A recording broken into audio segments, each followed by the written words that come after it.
2016, the Libertarian Party of Nebraska, from whom I bring you greetings, invited me to come and speak to their state convention. Now, I'd run into a lot of these folks during the two Paul campaigns, and we ran in a lot of the same political circles, so I figured, hey, why not? At least somebody likes me. I wasn't feeling very well liked by the Republican Party at the time. And I spoke, and there was no pressure, but Ben Backus, who is now, by the way, a city councilman in Gering, just sort of quietly said to me as we were standing in line for lunch, you know, if you ever feel unwelcome in the GOP, we'd be happy to have you. Okay, you know, I wasn't really thinking about it at that time, but I said, okay. Now, recognize as you will, that this was also about the same time that the Johnson campaign seemed to be wrapping up the LP nomination. And I really like the guy. No matter what else, he's a really likable guy. Okay. This is also at the same time that the Trump train seemed to be unstoppable in the GOP. And there was absolutely nothing philosophically that I could find to like about the idea of him being my party's nominee. Well, the governor got up and he called out assorted state senators, myself included, by name. He said that we weren't adequately platform Republicans. Okay?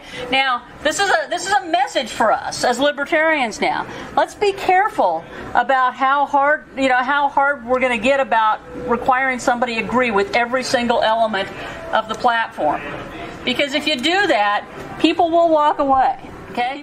So anyhow, the Republican Party, from my standpoint, was no longer a big tent party where those with libertarian leanings were part of the family. And so it was just a matter of time till I made the formal switch. So while the Libertarian Party was having its national convention last year, I stuck letters in the mail, made the party registration switch online, which we can do in Nebraska, and then messaged the LP guys while they were down on the floor of the convention. And I said, okay, I'm in. I just switched parties.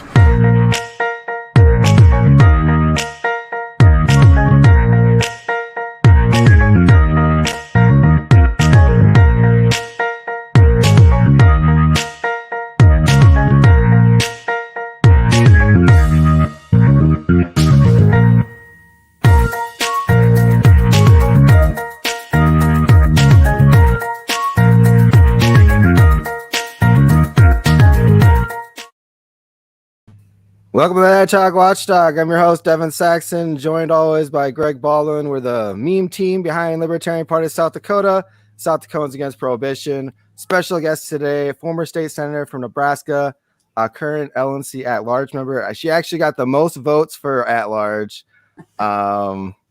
She's also the chair of the Pragmatic Caucus. Laura Ebke, welcome to the Hedgehog Watchdog. It's great to have you. Me.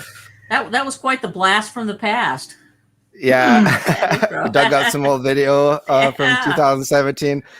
I was actually a really good speech. I think after our interview, we'll play it at the end of the show, the whole thing, because I just joined the party in like 2018, so that was a year before I even was around. But yeah, that was a great speech then over at Monk's.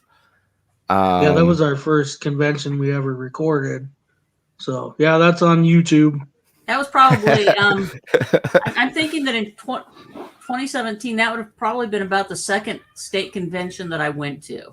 Nice. And had a great time there. I'd been invited to a couple, that first year after I made the switch, I think I went, I know I went to South Dakota's, I went to Colorado's, I went to Indiana's. I think I was down in Kansas as well. And then in 2017 and 2018, I also hit, I hit Missouri and Oregon, and that might have been in 2019. I don't know. I hit about, I was counting up one day, and I've got about 15 different states that I've been to conventions at. So that was pretty fun. So I guess my first question, Joe Biden's been talking a lot. There's been a lot of shootings happening lately. The Democrats are pushing hard on gun control measures, and Biden signed an executive order banning pistol braces. He recently made the statement that no constitutional amendment is absolute. How worried should Americans be at that sentiment? Well, I mean, I think it doesn't make a whole lot of sense. I mean, when you stop and think about it, no constitutional amendment is absolute. Well, okay, are we going to say that about freedom of speech or freedom of press, or are we going to say that about the 13th Amendment, or let's say it about the 16th Amendment and just get rid of, just if we refuse to pay our taxes, will they, how will they feel about that? So, I mean, I think that, a bit of hyperbole. Now, I get what he's saying. That the Supreme Court has held that there are limits to all of these things. You can't yell fire in a crowded theater and that sort of thing. But I think that I get it. People want to stop this violence, right? The violence that we're seeing, but they're pointing in the wrong direction. They're pointing it at the tool of the violence rather than the people that are doing the violence and the cause for people doing violence. And so, but we should be concerned, but good luck trying to get all that stuff back, right? I mean, I would be more concerned about what has to happen in order for them to confiscate all of the weapons than I am about, some politician in Washington, D.C., albeit the president, actually saying that kind of stuff. Do you think that statement, he said no amendments, absolute, you think that was just a slip of the tongue, like an omission, that the government just doesn't really care about your constitutional rights anyways? Because like you mentioned, the freedom of the press, and later on the show in the second half, we were going to touch on some of the things that are going on in Minnesota right now. But you are kind of witnessing a silencing of the media, where media is being pepper sprayed. There's a curfew order, and they don't give any leeway to the media. They're treating the media just like they would a protester, as, hey, you're out past curfew. Yeah, I mean, I think that there's plenty for us to be concerned about. I think that I don't trust anybody in power on either party of the old party. So I think that they just cloak it in different language, but they all want to take away our liberty. So I'm not that terribly concerned by what the president said. I also think that you have to look at it. He's an attorney, right? And people who have studied the law have they tend to couch things a little bit differently because they've read a lot of constitutional law, and they've looked at all of these exceptions because they've studied what the Supreme Court has said rather than just the letter of the law and the Constitution. So I'm not that worried about it. Yeah, that's what Christopher Thrasher said when we had him on. He was talking about how depressing it was in law school, learning about the court cases that he thinks violates the Constitution, but that he's got to learn about them anyways. Yeah. And I was like, yeah, I wouldn't be able to handle that. Let's see. Don Combs says, I think an amendment can be overturned with a 2/3 majority vote by the Senate. Yeah, I kind of mentioned that last week when I said we had John Phillips on, and we asked him the same question about the Biden comment. And that's what I kind of said. I said, well, technically no amendment. I think it's 3/4, isn't it? Oh, no, it's 2/3 and then 3/4 of every state legislator. Yeah, I mean, an amendment, a constitutional amendment stays a constitutional amendment until it is repealed by constitutional amendment. So like I always get them mixed up, but the prohibition amendments. Okay. You had a constitutional amendment. Yeah. You have the constitutional amendment, and then you have the repeal through another amendment. So once it's made part of the Constitution, Congress can play around the edges, but they really can't. They can't do anything to get rid of it. Joe Biden also says that he's going to skip the May 1st deadline to remove troops from Afghanistan, but insists he'll do it before September 11th. What's your take? Is it fair to suspect he'll follow through? People have been talking about that for years. I mean, we've been overseas, as part of the war on terror, the global war on terror for 20 years now. I mean, it sounds great to say we're going to get out by September 11th, which is, makes it, just so perfect. 20 years on, we're going to, but it's not going to happen. I would be really surprised if it happened. Geez, what year was that? What year was that where Bush was flying onto the aircraft carriers saying mission accomplished? 2003, wasn't it?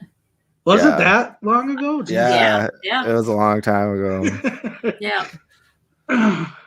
Mission accomplished. Yeah, I was going to show you if I can try to bring up a tweet real quick from Joe Biden from 2012, where he said that the same thing about they're going to remove troops.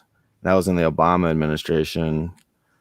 But obviously that never panned out. Here's the tweet right here. This is how much confidence I have in it. Here's him from 2012. This is 9 years ago. Yeah. We will leave in 2014. So yeah, we're way overdue on that. It's not going to happen. I remember Trump also said that he was going to pull the troops out. That never happened. So yeah. Let's see. You set the trend followed by Justin Amash, who also changed parties to libertarian while in office. What advice would you give to other elected Republicans and Democrats considering to make the switch to libertarian? While they're in office? Yeah. Well, I mean, be prepared. We had John Andrews up in Maine did that right after the election. And I talked to him and I said, just be prepared. Now, I mean, it depends on what your legislature's like, what your world is like, but just be prepared because in my case, once I switched, it was no holds barred. The Republican Party attacked me with a vengeance. I was no longer, even marginally on the team as far as they were concerned. So, I mean, you got to be prepared and, which is not to say that you can't win re-election. And if you're in the right kind of district, you probably can, but just be prepared. Know that the world changes after you switch parties, but do it anyhow. Yeah. Yeah. So I'm kind of. Whoops. Go ahead. Oh, I was just gonna say it's so weird how the world changes when you switch parties, but really nothing really changes. You're your principles usually stay the same when you switch parties. You just feel like the party you left wasn't representing them. What were you saying for Greg? I don't know if I interrupted you. It's just different, because you no longer have the same. And this is something that libertarians need to think about, as we progress.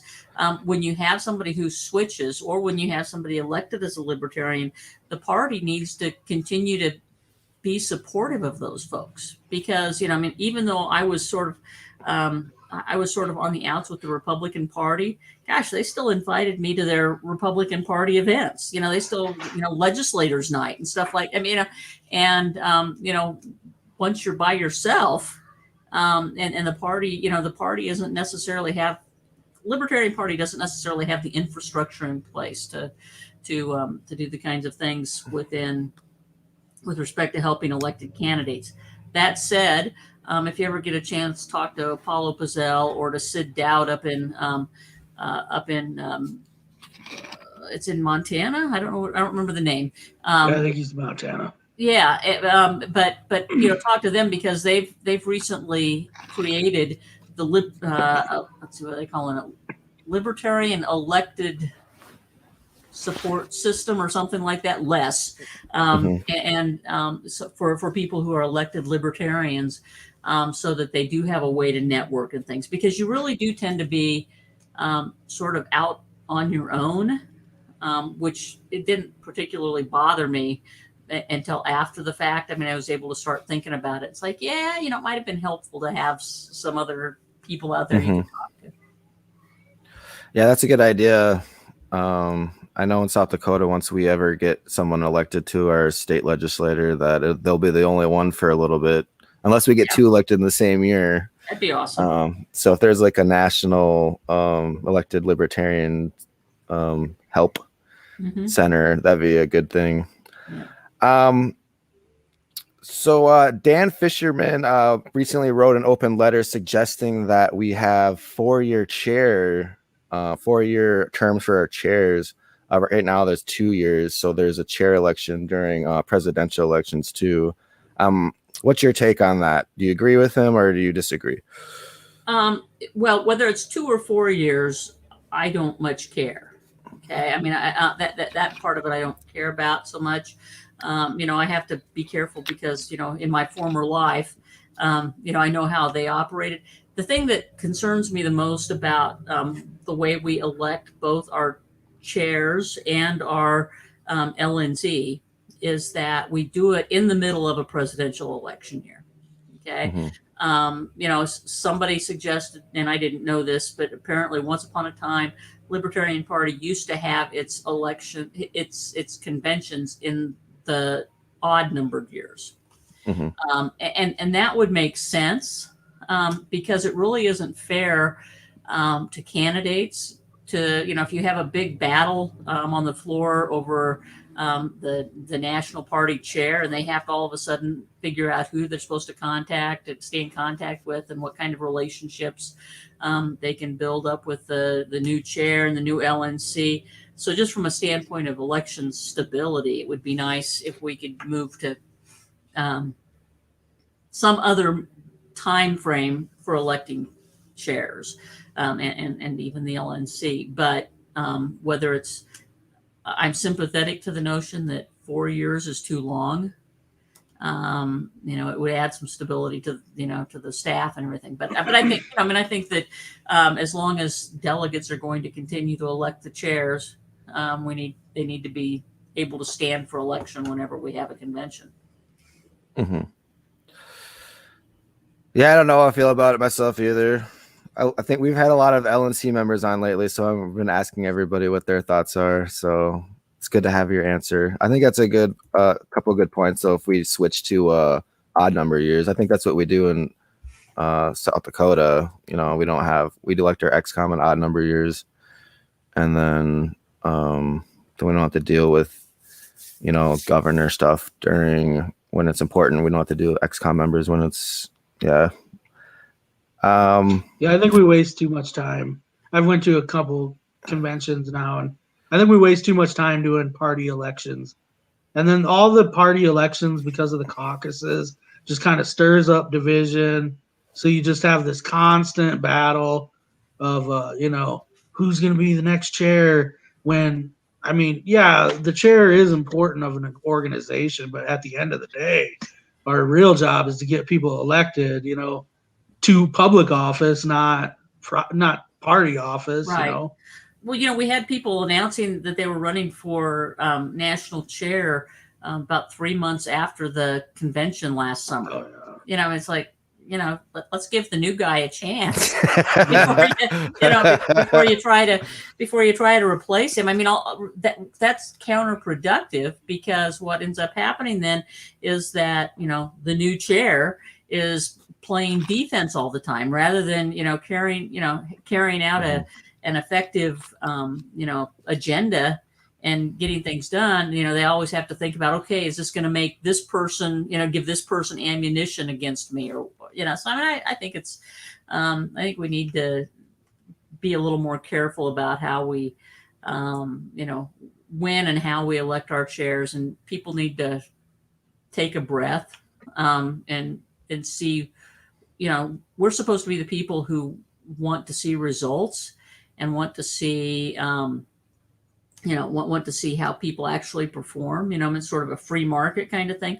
Well, let's give them a chance to perform, before you right away start. That seems to me a little disingenuous, in terms of the chair elections.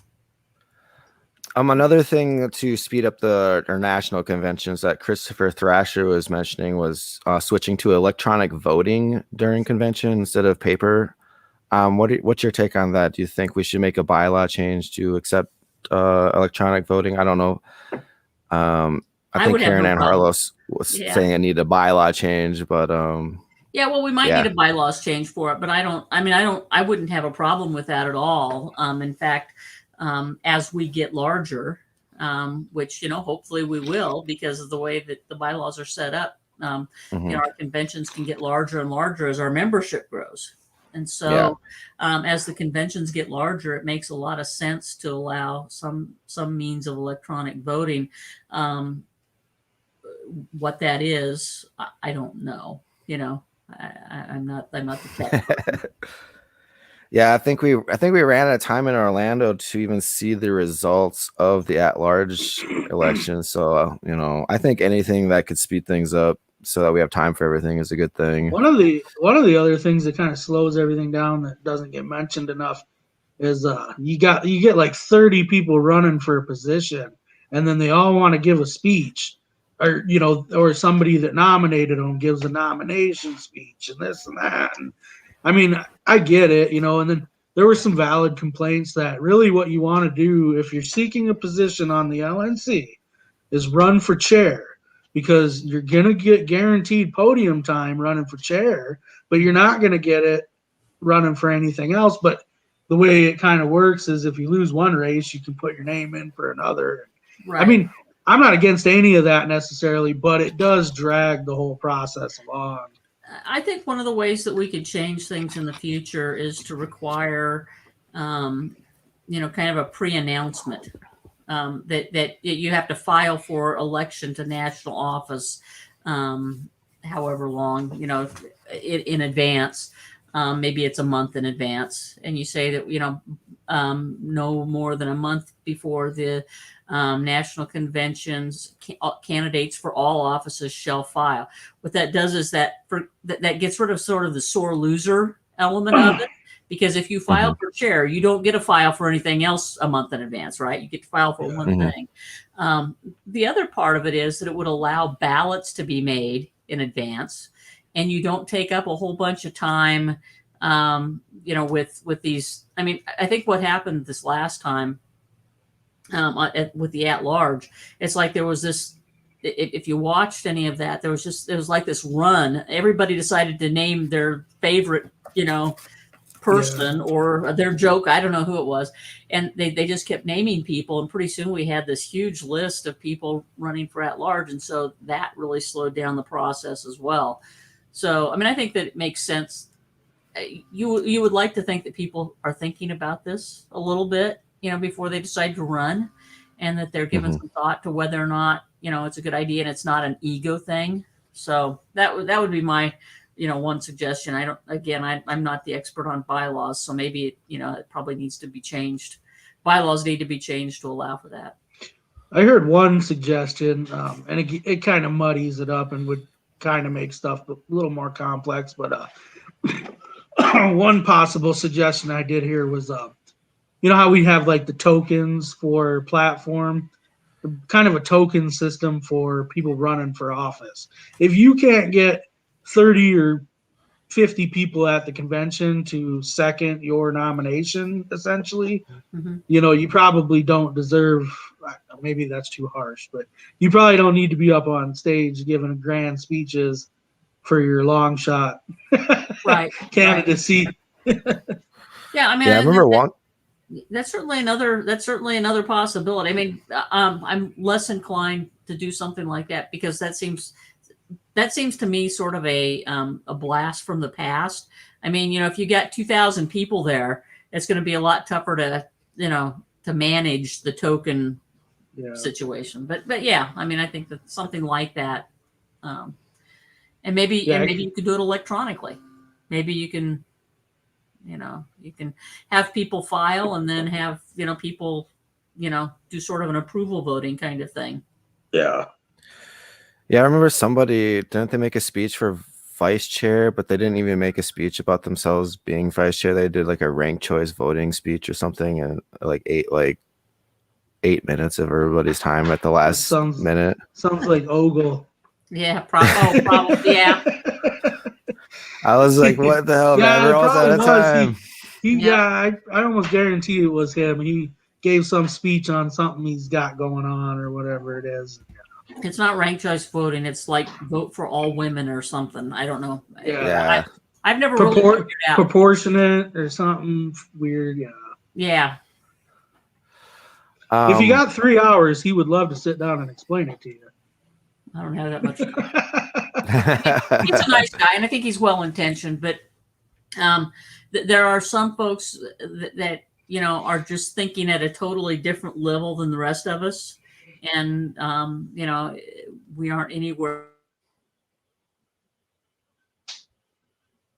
Oh, do we lose Close to Laura? being able to. Oh, there she is. Did I disappear for a while? Yeah, I just cut out for a second. Just. But is Nebraska? Do they have a medical marijuana petition that was killed by a single subject rule? Is that last year? Yeah, well, yeah, sort of it. It was the petition had plenty of signatures, but the Attorney General challenged it because of the single subject. However, it was approved. I mean, our petitions all have to be approved by the Secretary of State before you can start collecting. In signatures. So it was what it was. But people they're still fighting the battle. So the Attorney General there just said that it couldn't be put up for a vote, and then he has like sole discretion on that decision.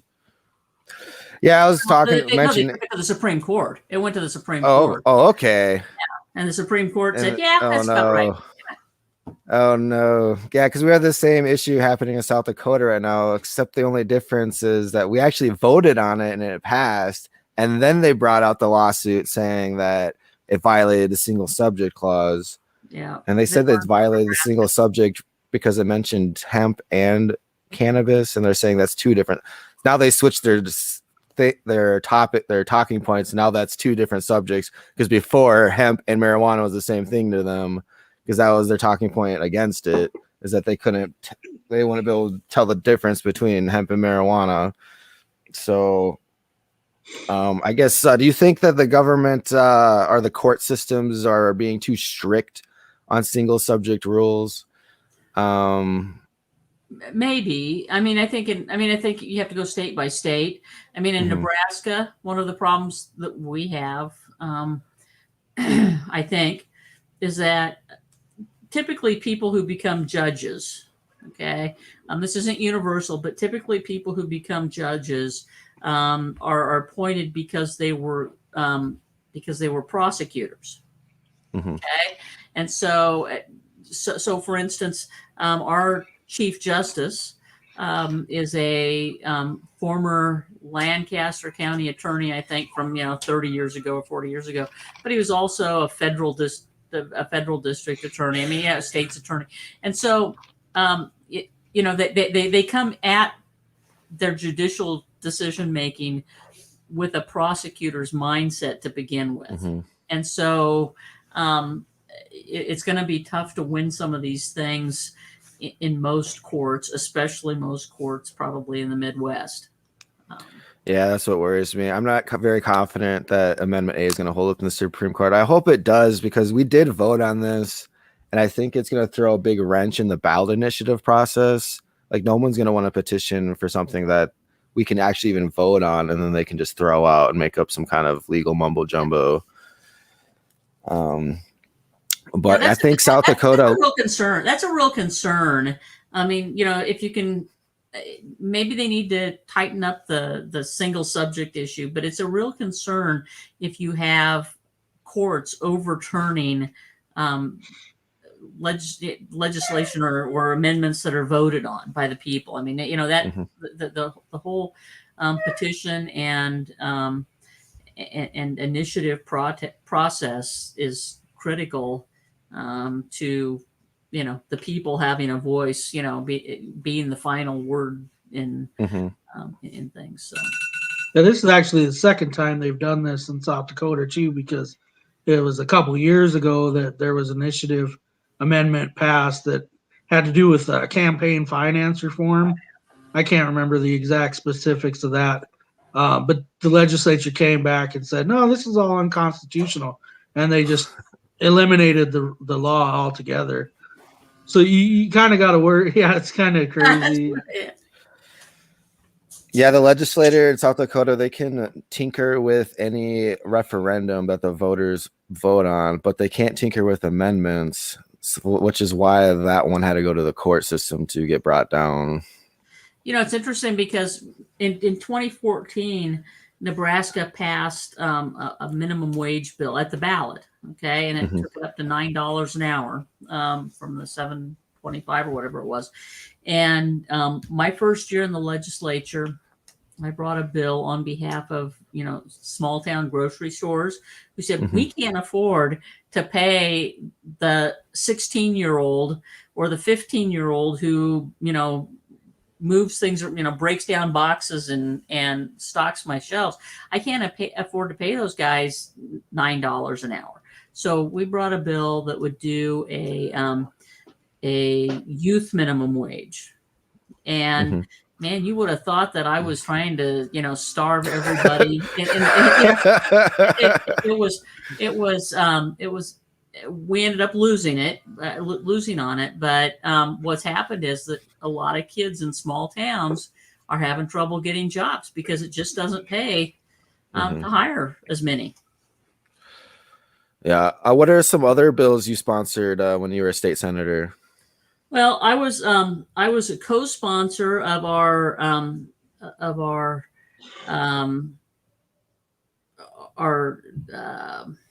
okay, now I'm not even coming up with the name. When the police take your stuff. Civil asset forfeiture. Yeah, civil asset forfeiture. Yeah, there you go.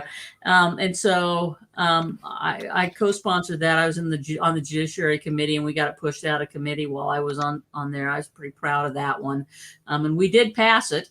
So that was a big deal. Occupational licensing is sort of my signature legislation, and we were one of the first in the country to pass an occupational licensing review bill. But of course now we're playing catch up because everybody else is going off in other directions with occupational licensing. So those were things that I was pretty involved in. There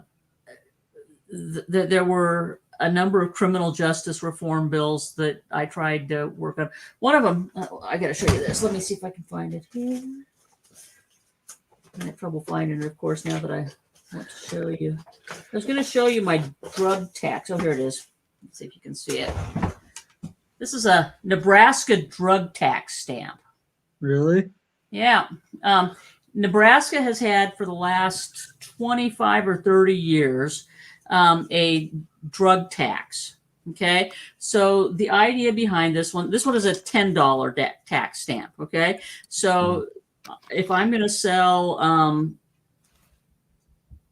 pot or cocaine or whatever, I'm supposed to go in and declare my tax, the value, liability, the value of my product, sort of like the alcohol tax or the cigarette tax, right? And so the problem is nobody does, but we've got this on the books, and in the last 30 years, they've made something, they've collected something like $11,000. They spent all sorts of money administering, creating these stamps and then administering it. And they've brought in something like $11,000 total over those, 30 years, because people go in and buy them for their, they're cool, and they buy them. They buy them for their novelty value, and so I tried to get rid of that, and it was opposed by all sorts of people, the prosecutors.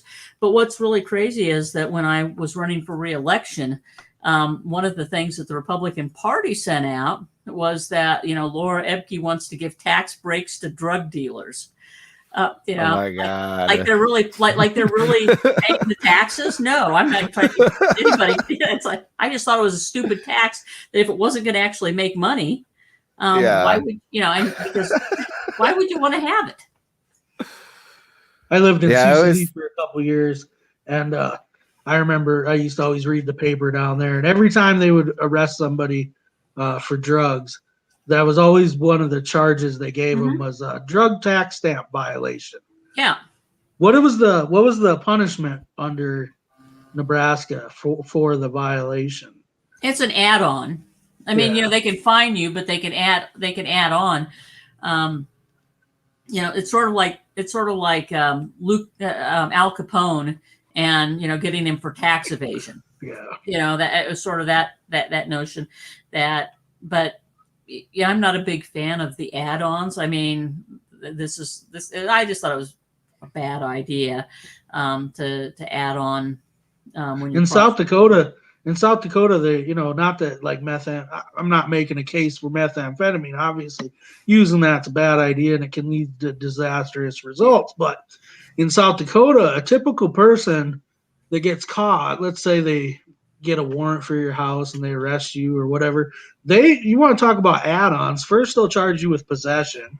Then they'll charge you with keeping and maintaining a house for use or distribution. Then if you happen to be unlucky enough to live near a school or anything else, they're going to get you with a school zone violation. Then South Dakota also has a unique law where we actually charge people with possession by ingestion, which means that just using the drug is another felony. So sometimes these poor people are getting caught with something or whatever, and they're facing it's a scare tactic, but they'll be like, you're facing 40, 50 years in prison because each one of these is a 10-year punishable by 10 years. Now, no judge or no prosecutor is going to give you 50 years, but what they do is they just want you to hurry up and plea bargain. We'll drop these 3 if you plead guilty to these 2. And I mean, it's unfair, for sure.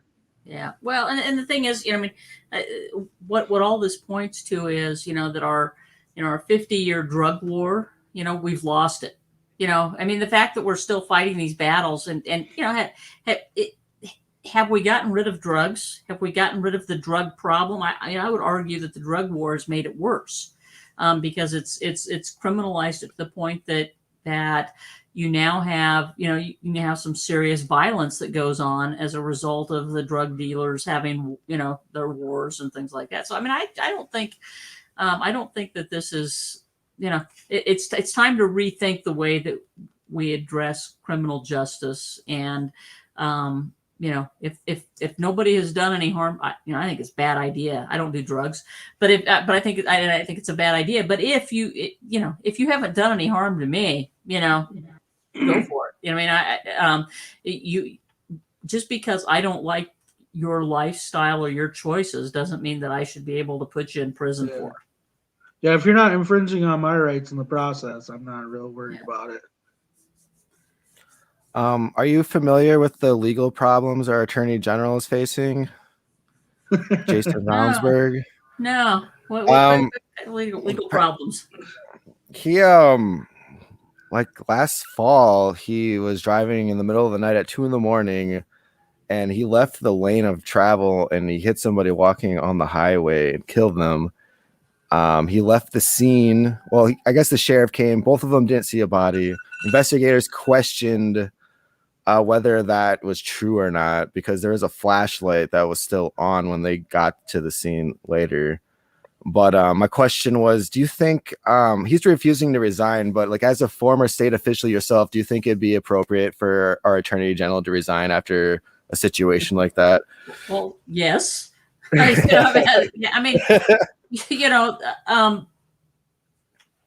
Public officials, elected officials aren't perfect, right?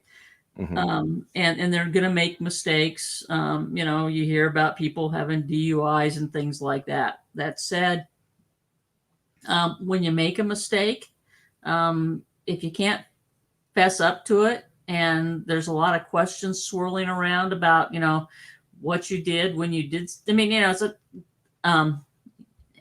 he should probably resign. It would be better. He ended up only getting 2 minor misdemeanor charges. They pretty much proved that this guy was on his phone, surfing the web, looking at political news articles and stuff. They called him out on it, and for some reason, this isn't a manslaughter charge because, of course, he's the Attorney General. He knows the prosecutor. The prosecutor has discretion on what they're going to charge him with. So he gets these 2 minor misdemeanor charges.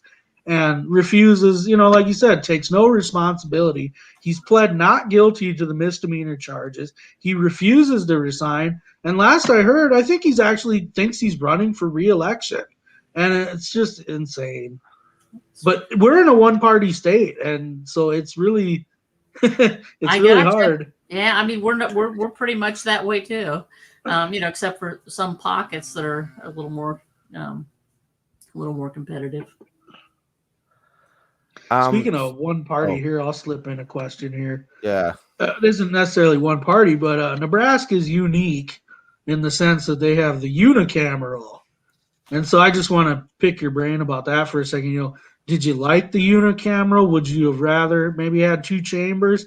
Maybe what was the benefit of the unicameral? Maybe what was the downside to it? Okay, so I'm going to give you the 2-minute overview of the unicameral. We used to have two houses, originally. In the 30s, during the Depression, George Norris, the U.S. Senator, pushed for a unicameral system. His argument was coming out of both, having seen what happened in the state and knowing what happens at the federal government. He didn't like what happened in conference committees when the House and the Senate would get together and try to cut deals outside of the public eye. He didn't like those. He also thought that having two houses was an unnecessary expense, and he didn't like. We're a nonpartisan legislature, so he didn't like the parties being able to run the show. So, so here's my take. That I think, I'm a Nebraskan. I've been a Nebraskan my whole life, and I happen to like the unicameral. I think that our unicameral is the best hope for breaking through the cancer that is the two-party system, because you do still, even though we've had our problems the last few years, you still, you have 49 free agents in our legislature. You don't have a majority leader and a minority leader, and you don't have the kind of party discipline. And so, I think that's, everybody knows who's a Republican and who's a Democrat, and in my case, who was a libertarian. But, you still had to come up with the votes. And you couldn't count on a party boss to come up with the votes for you. Sounds like we need a unicameral. We lost Devin. Devin, where'd Devin go? I don't know. Yeah. Well, I think that the unicameral is. Sorry. Hey, Devin, you're back. I think that the unicameral is something that a lot of states ought to look at. I think small states, especially the less populated states, could take advantage of it. We have some strange rules in Nebraska compared to other states, but the fact that we don't have, we elect all of our chairs by the body at large.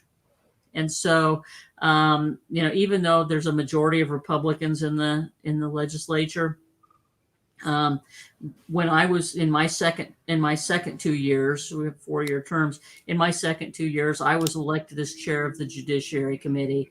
There were a couple of Democrats who were elected to chairs of one of our standing committees. So it isn't just, the Republicans can't really run roughshod or don't. There's at least an effort to try to be true to the goals of the unicameral. Yeah, I think that could kind of be. I could see how it could be helpful. We had like the medical marijuana bill. Even though it's passed by 70% of the voters, the legislature had to put their fingers on it, and they really tried to work it over and make a bunch of changes. But I guess maybe it was actually, I don't know if it was a benefit or not, but the House and the Senate actually could not agree on the bill. So what happened was the bill is set to go into place as the voters passed it when we voted on it, but only because the House and the Senate could not agree to the terms. Yeah, they couldn't agree on how many plants people should be allowed to grow in their homes or something. And the Senate actually rewrote the bill, or had added a stipulation or whatever to the bill that was going to decriminalize marijuana in general, and the House didn't like that. Imagine that. Yeah, it worked out. Yeah, so we got a little something from their The gridlock yeah, was a good thing. What makes the Pragmatic Caucus your caucus of choice, and what's it all about? Yeah, so I'll talk a little bit about the caucuses. I joined I went for my first 4 years in the party without joining a caucus because I didn't see the point really. I thought that we were just all libertarians, and that while we may have different, different paths that brought us to the Libertarian Party, or that we might have, kind of a generally different focuses within the Libertarian Party, that we all wanted more freedom. And so I resisted the urge, at least while I was in office, to the idea of becoming part of a caucus. And then in the fall of 2019, they were getting ready to reorganize the Pragmatist Caucus. And I got a call from a friend who was on the board and said, "Hey, would you consider being the chair?" It's like, well, I don't even belong. I joined. But the thing is that the Pragmatist Caucus's focus is electing libertarians. We want to elect libertarians to office. We want to focus on the kinds of training and things like that's necessary to elect people to office. We are not an ideological caucus, and indeed, if you talk to any of the members of the board of directors of the Pragmatist Caucus, you'd find some radicals. Some people who would consider themselves radicals. You'd find probably even a person or two who considered themselves sort of a Mises person. You'd find people who considered them. We've got several people on our board who are part of the outright group. And so we are not an ideologically driven caucus. We are a results driven caucus. And so, that seems like a good place for me, because that I found that as I was going to these, 17 or 18 or however many conventions it was that I went to, that it was those type of people who seemed to want to talk to me. And that's who when I was going to national meetings, it was sort of the pragmatic types who I tended to, kind of flock with, if you will. We would all kind of hang out together and talk, because we were talking about the same things. We were talking about winning elections and, what the party needs to do to win. You guys have had a couple online events, or you do. I actually didn't realize one of them was today, but you got another one coming up. You want to tell us about them? Yeah, we've got, we decided at the first of the year that we were going to start doing some town halls. And so we've had some elected official town halls. We had, people who are city council members, mayors. We had the first one with Representative Marshall Burt from Wyoming, back in January. This coming Tuesday evening, we've got a town hall with Joe Jorgensen. And then next Sunday, we have a town hall with Justin Amash.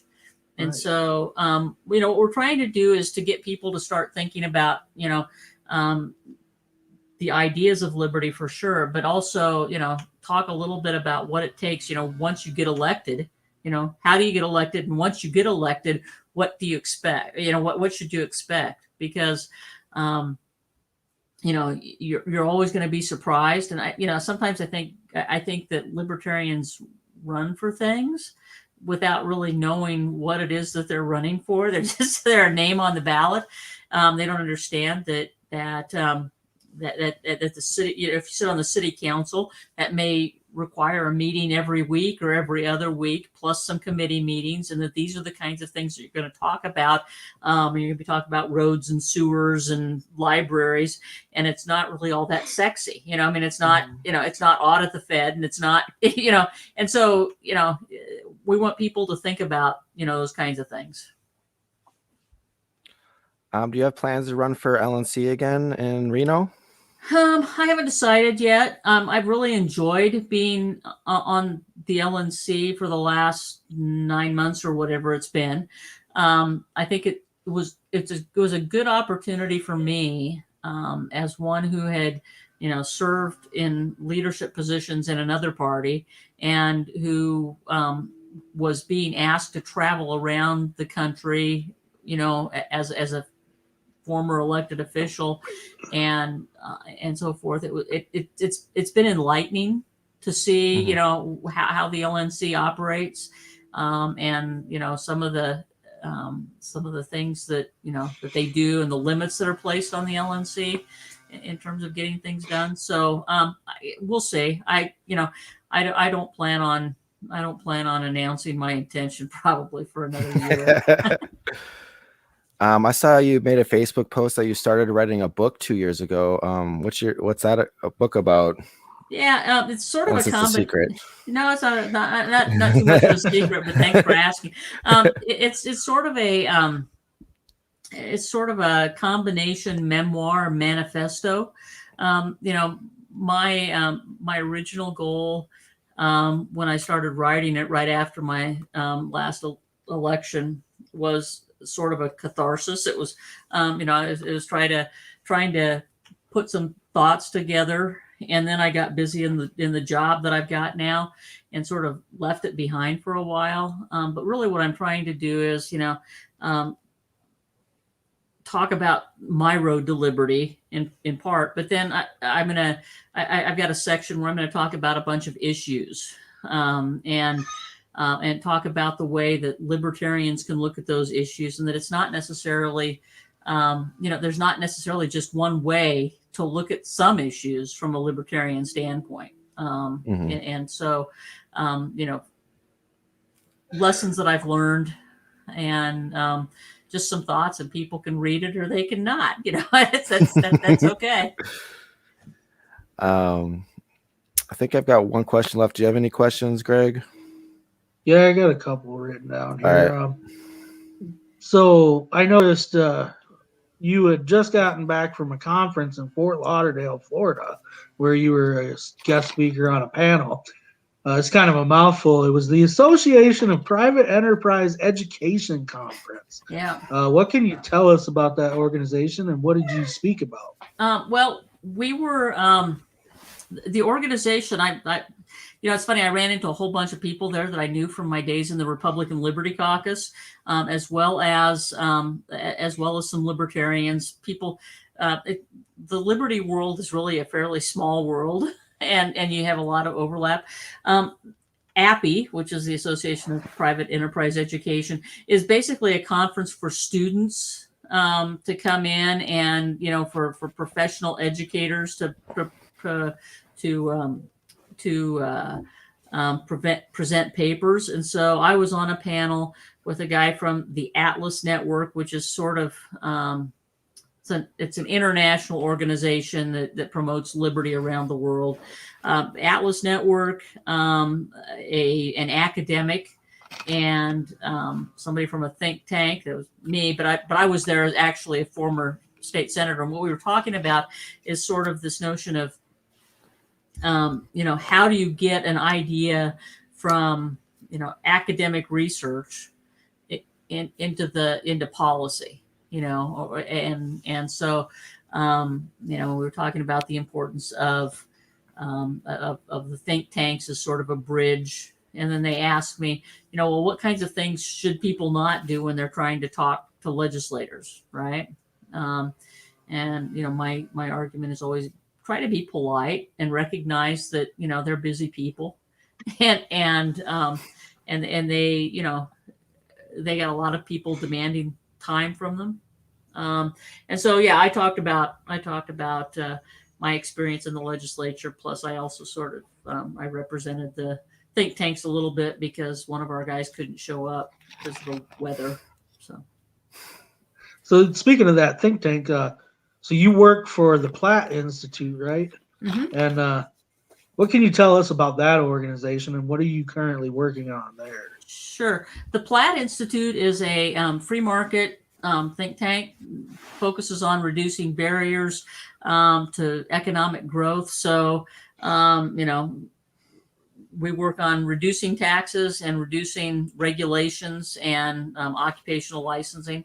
When I came in in 2019, my focus was primarily on the occupational licensing area because I just passed my bill, and we were trying to make sure that it got implemented correctly in Nebraska.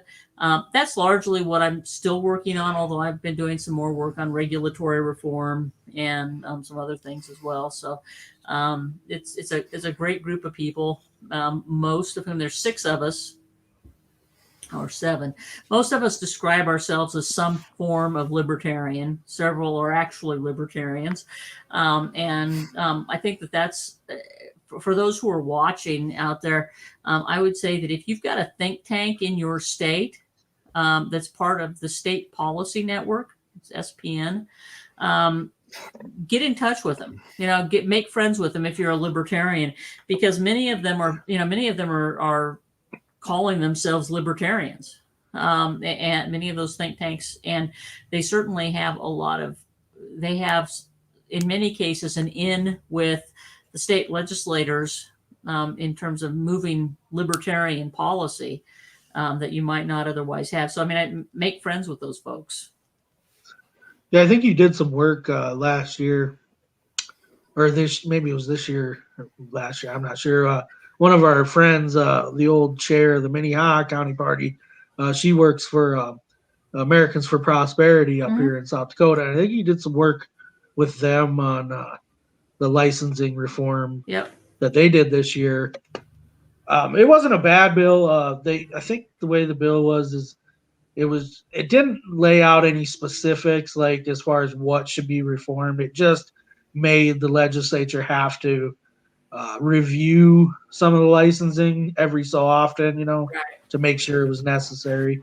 Yeah, and that's a good start. I think that's a good start. We found with our review bill, we found that several licenses have been done away with because they were licenses that nobody knew even existed. And so once they reviewed those licenses, they said, "Oh, we don't really need this anymore. It's not serving any valuable function." So review is really the first step.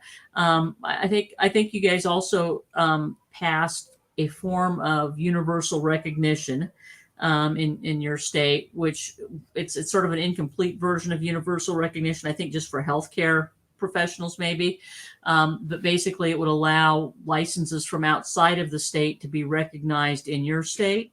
We're trying to do that kind of a universal recognition in Nebraska, so that everybody's license from someplace else can be recognized in Nebraska, as well as their work experience, as well as military experience. And boy, are we fighting a battle here, because the entrenched interests don't want to give up, their control of the system. Yeah. And then they'll complain about the revenue too, Well, if we're just accepting licenses from out of state, then we're losing out on that dollar. That's what they think. Well, and the thing is that, okay, so in Nebraska, it sometimes they just need to be reminded that the government's purpose is not to make money. Yeah. Well, and the thing is that in Nebraska, the bill that we had wouldn't stop. So if you're licensed in South Dakota to do, I don't know, if you're an electrician in South Dakota, and you're licensed as an electrician in South Dakota, you could come under universal recognition. You could come to Nebraska and get a Nebraska license by paying Nebraska, but you wouldn't have to do new testing. And that's the thing that's oftentimes the problem, is that you have the requirements for some of these licenses are so different from state to state that it's awfully easy to say, well, no, we're not going to accept your license, which makes no sense, especially if you've been working in your state in that position for a couple of years. Yeah, we had a major problem with the licensing in South Dakota because like I was mentioning earlier, Attorney General killed somebody, and then they were not able to give him a polygraph test right away. And they said because they were not licensed to give polygraph tests in South Dakota. So it was like, are you kidding me right now? Like, I think because we had investigators from North Dakota come into South Dakota because they wanted to have like a non-biased investigation because their attorney general is in charge of the people that would be investigating him if they was from South Dakota. But then the North Dakota investigators could not do a polygraph test in South Dakota of our attorney general. They had to bring him up to North Dakota. So I don't know. We're talking about occupational licensing, so I thought I'd mention that. Yeah, tidbit. no, well, and the polygraph or the truth detectors, they call them different things in different states, are crazy because they really are. Some states license, some states don't. Some states don't allow them in court, and so it's really a mixed bag on that particular licensing, or that particular occupation. So I guess my last question is, who do you think the most pragmatic libertarian is? Me? No. The most pragmatic libertarian. Well, I mean, I think that I'm certain. I certainly am very pragmatic. I would say, honestly, I think our national chair today, Joe Bishop Henchman, is very pragmatic. I mean, he and I probably, if we actually dug into a lot of issues, we probably would disagree on a fair number. But he's very pragmatic in his approach, and so he's focused on winning elections, focused on providing support to elected officials, focused. I mean, he was critical to helping us get our mortgage paid off for the national headquarters early. And so, I mean, I think that those are all signs of, a very pragmatic approach to things. And so, I'll give Joe, kudos for that. Do you have any questions left, Greg? Oh, well, so what do you think is the biggest challenge affecting the LP right now? Maybe aside from ballot access. Yeah, I mean, ballot access is always a problem in some states. It's not a problem in Nebraska because I managed to get a ballot access bill so that as long as we have, we can register as libertarian now, and as long as we have at least 10,000 registered libertarians in the state, we keep ballot access, and we've got about 20,000 right now, so we're good. Nice. Yeah. Well, you guys have grown quite a bit then, because last I thought it was like 12,000. Yeah, yeah. We grew a lot. We had 12,000 at the end of 2016.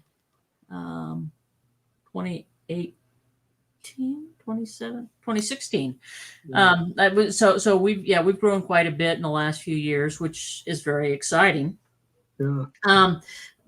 But I mean, I think that the main problem that the LP has now is we kind of get in our own way. We form these circular firing squads. Who's the most libertarian? Who's the purest libertarian? Who's got the right idea? And we forget that, it takes all kinds. And the things that I am the best at, you may not be. And, it works a lot better if we all just kind of push in the same direction and not fight with each other. Because the people that we ought to be fighting with, are the R's and the D's that are really trying to take our liberty away. We can disagree on, around the edges on things. But when push comes to shove, we all want the same thing. We want more freedom. And so we ought to try to work together and bring about more freedom. And when some of us start to say, nope, that's too much freedom, we don't want any more, then we can have a little battle. Okay. But until we get to that point, we got a lot of space, a lot of space to cover before we get to the point where any of us are starting to say, no, that's just too much freedom. So I had a guy one time Oh, go ahead. I was to say, let's just all hold hands and sing "Kumbaya" or something, right? Yeah. I really do try to go out of my way almost to avoid the party infighting drama. I think that most voters don't give a shit. Sorry, swearing, but I think you're right. I think here's what I would say. Before you believe all the crap on Facebook or Twitter or whatever other social media thing is out there, I try to stay off as much as I can. But before you believe all the battles going on there, go to your local meetings. Go to some local organization meetings and see if people are actually fighting like that. Over a beer at their county meeting. Quit fighting and just we can all get together. It's possible. Definitely, even in our own circles, like because I was just gonna say Devin and that. I, we kind of pay attention more than most people do. So we might bring up something in kind of one of our own private chats or something. Oh, hey, did you see what happened? And even some of our guys that are on, like our executive, they don't even know what we're talking about. Mm-hmm. So it's really, I don't know. We pay too much attention to that kind of stuff, I think, as a party. And I just try to avoid it, to be honest with you. But we're doing something right, because here I was gonna brag about how we've grown by like 500 members in the last year, and you guys have went up 8,000. I mean, I think we really are growing as a party, and we overlook that. We do have a lot of accomplishments that we can point to, and we need to highlight the good. More. Well, I think there's a lot positive of vibes. There's a lot of people out there, both Republicans and Democrats, who don't feel comfortable in their current parties. Okay, but they've been brainwashed into believing that that's the only place where you can make a difference. And so one of our goals should be, as libertarians, is to welcome those folks. Say, hey, if you believe in more liberty, you don't have to agree with us on every single issue. You don't have to be a pure libertarian tomorrow. Come and join us, work with us, and I can speak as one, and maybe Devin can as well. I can speak as one who was a Republican before. That when you change parties, okay, first of all, you make that new commitment to the party. And once you've changed parties and you become a part of that party, you become more like that party, because you change the circle of friends that you're hanging out with. Yeah. And so, people don't go from, a 70% libertarian to 100% libertarian overnight, whatever that is, But what happens is they go from, I like liberty, to, oh, now I understand why this particular issue is important and how it relates to liberty. So, I mean, we need to extend a little grace to those who are first coming in, and welcome them, because it's kind of a big deal when you identify as a libertarian. I mean, that's kind of a big deal in this society. You're taking a risk, so we ought to welcome those risk takers, and help them to adapt. So one last question I got here is, you got any plans to attend Freedom Fest this year? It's in South Dakota. It's in Rapid City in July. Tell me when it is again. I've seen it. It's called Freedom Fest. Yeah. No, when is it? Oh, July 21st through the 24th. Maybe. I hadn't thought that far ahead. I'm trying to get my son graduated from high school next month, but then I will probably be thinking ahead to what my summer looks like. And Rapid City isn't that far away, so yeah. I'm kind of surprised you're not on the speakers list already. They got quite a few libertarian speakers. They got Joe Jorgensen, Justin Amash, Dave Smith, Tom Woods. Well, I'm sort of a has-been, which is okay. But yeah, no, it sounds like fun. Yeah, it should be a good time. Yeah, I don't have any more questions. So unless you don't have any, Greg, I guess we'll move on to talk about Minnesota. Appreciate you coming on, Laura. It's been a pleasure having you on the broadcast. I will have to have you on again sometime. would love Anything to. you want to promote before you? Oh yeah. No, I mean, I have to tell people, that there are, always join the lp.org. Mm-hmm. If you are interested in the pragmatist way of doing things, lpcaucus.org. We're happy to have folks. We're not trying to be exclusive, but we certainly welcome all comers to both organizations, and we're going to get a lot of things done. We're going to have some real success in 2022, I think. Yeah. Awesome. We're looking forward to it. Okay. Well, thank you for coming on. Absolutely. Thanks for having me. Good night. Right. All right. So, talking about Minnesota, and a lot of stuff going on in Minnesota lately. We got the Derek Chauvin trial. There's another shooting. There's lots of social unrest happening because of the shooting. I'm not sure where you want to begin. There's another shooting in Chicago too. A police shooting. A 13-year-old kid. 13-year-old. Yeah. Yeah, I was gonna do some research before the podcast, and I didn't get a chance to do it. But there was a good picture of the highway patrol and police officers, like 100 of them, surrounding a church. Oh yeah. Yeah, I can't find that picture now, so they must have deleted it. That was one thing I kind of pointed out on when Laura was on, is they've really been silencing the media with this whole thing with what's going on up there. You're not seeing a whole lot of videos. Was it a Canadian church? A Canadian church? No, I thought it was in Minnesota. I'm trying to find. Oh, it was in Minnesota. Okay. Yeah, it was. I'm trying to find that so news article church about it. Yeah, essentially. So the background on this church, and again, I wanted to find the article, but it looks like it's been deleted. But maybe it's fake news. But so essentially, the church had been taking in protesters. We won't call them rioters, but so they had been taking in protesters every night after the curfew, and the police didn't like that, and so they literally surrounded this church with like 100 police officers, and were threatening to arrest anybody that came outside.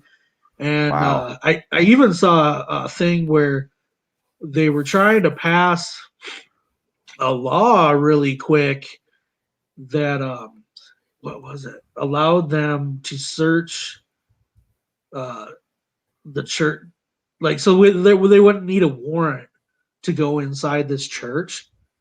Yeah, it was really crazy. Dude, that sounds sketch, man.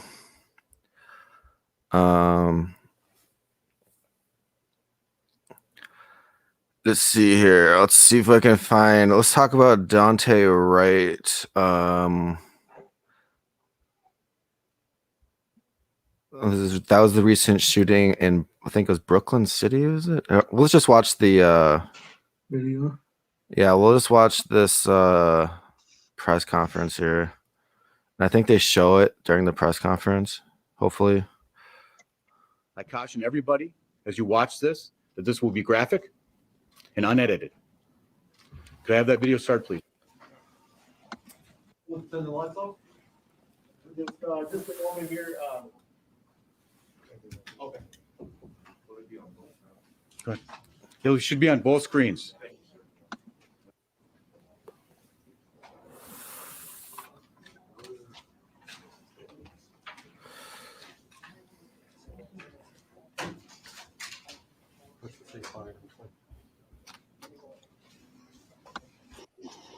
So some background first. I think they pulled him over for expired tags. Is the reason why they ended up pulling this vehicle over.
Yeah, so apparently the officer thought it was a taser, and it shot him. He ended up dying shortly thereafter. There's lots of protests happening now. I know tasers are different colors. They're way differently, and they're on your non-dominant hip. This is what the police chief was saying. The police chief, I think, resigned, and the officer, and she was charged with manslaughter. What are your thoughts, Greg? Yeah, there was one thing the wife pointed out in that video too, is when the lady says that she shot him, she's like, "Oh, I shot him." There's a second officer in the background that says, "Oh well." Really? And yeah, no kid, like literally says, "Oh well." Didn't give a crap that they just shot a person. You know. I think they might have muted that in that video. I wonder if there's any raw footage. Yeah, I heard her play that the other day.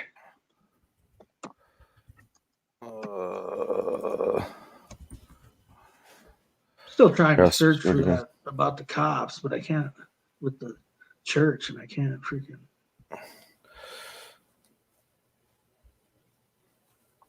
Yeah, I don't know if I'm going to find an unaltered video because it's all YouTube's all mainstream media now when you search for it.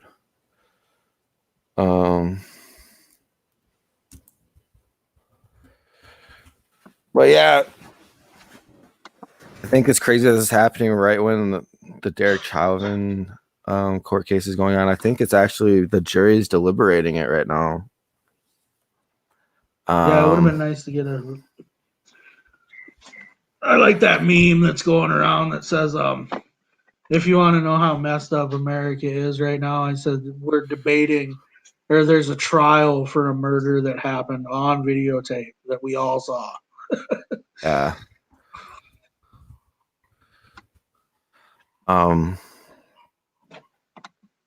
Yeah, that bothers me that I can't find that picture. I tell you what it is. That's why I said, I mean, I'm not being a conspiracy theorist here, but they are literally shutting down like all videos, images, like pull up video of a protest from last night. Because I'm searching on, and maybe that's my problem, is I'm on Google. Or no, it's DuckDuckGo. But yeah, I can't find nothing. I tried looking at that church surrounded by police, Minnesota. Nothing comes up. Somebody was saying they were using, which I have no doubt that they are. They using signal jammers so that you can't actually broadcast video of the events. Yeah. Yeah, you see some of that when you're watching the live streams. I have found some live streams, but I don't think they're here, I'll pull one up. I'll watch this one.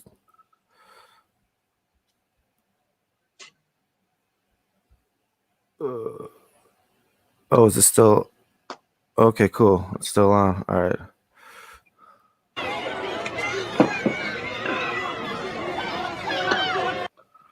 So this is some footage from Unicorn Riot. You are hereby ordered to immediately disperse, which means leave this area. Please do so by going to your east to the other side of Humboldt Avenue.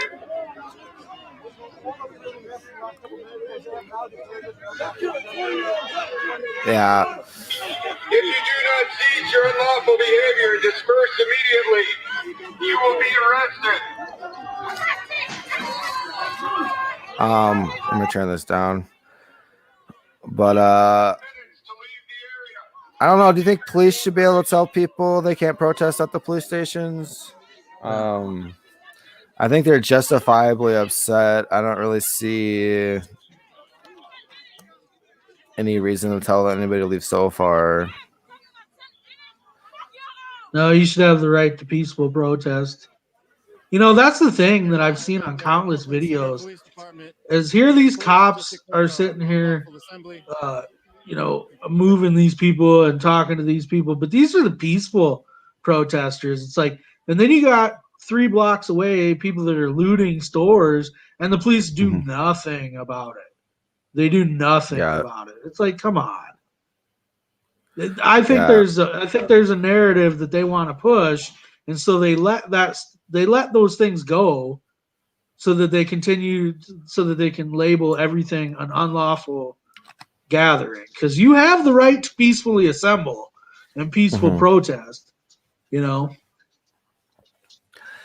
Yeah, and I think, I don't know, I don't want to sound like a conspiracy theorist, but I feel like they might even have people infiltrating the protesters and like bad agents. Like they're not even really protesters, that they're just there to act like protesters and vandalize things to give them a reason to call the gathering unlawful.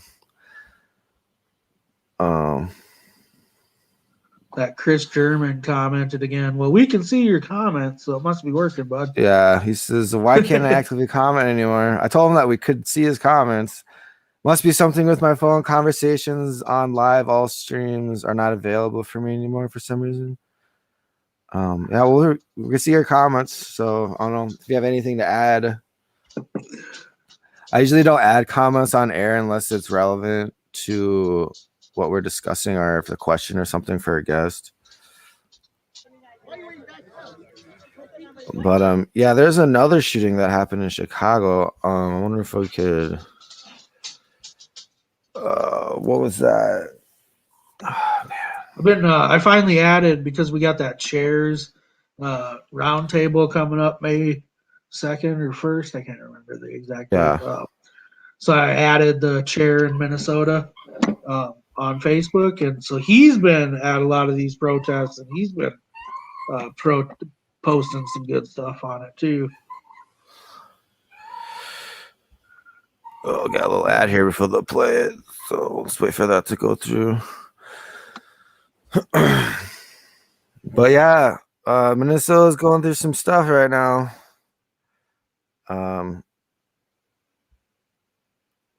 I really wish YouTube would just let me play the footage without having to go through a mainstream news source to see it.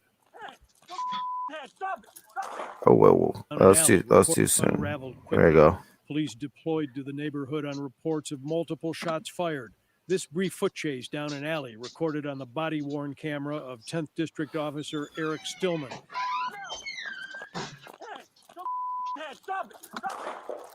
The key moment takes about 1 second, according to Chicago police officials. Stillman reports seeing a gun in Toledo's right hand. The pistol, they say, evident in this video freeze frame, his arm at his side. And then a fraction of a second later, his hands moving upward without a gun, and he is shot once in the chest and killed.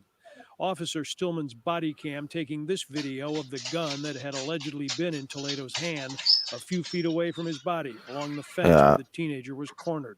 ABC 7 legal analyst Gil Sofra. So, yeah.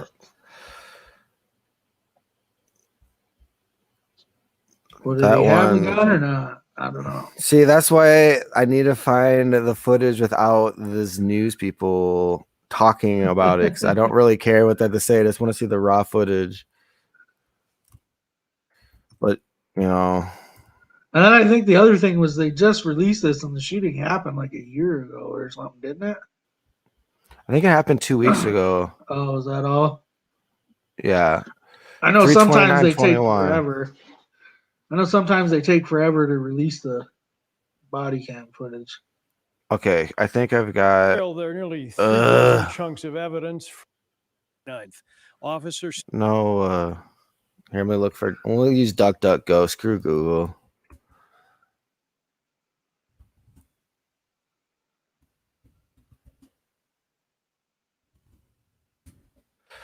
Yeah, I don't know if this officer's been arrested or anything.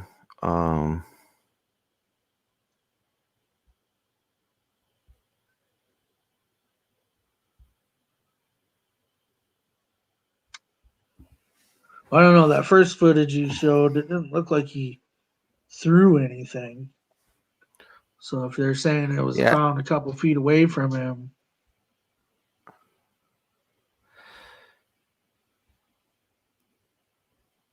I mean, at the end of the day, it's just poor training on the part of the police.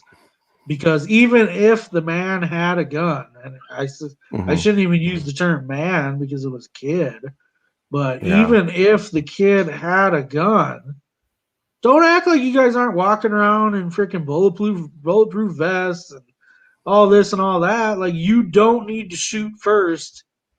Like, it doesn't need to happen. Like, Yeah. you know, most of these instances, like, there's no justification because you can't say that you were under, oh, I feared for my life. Well, I'd like to see some bullets flying before you start telling me you're fearing for your life. Okay, I think this is the rock. Can you see my screen? No. Damn it. Here's a second.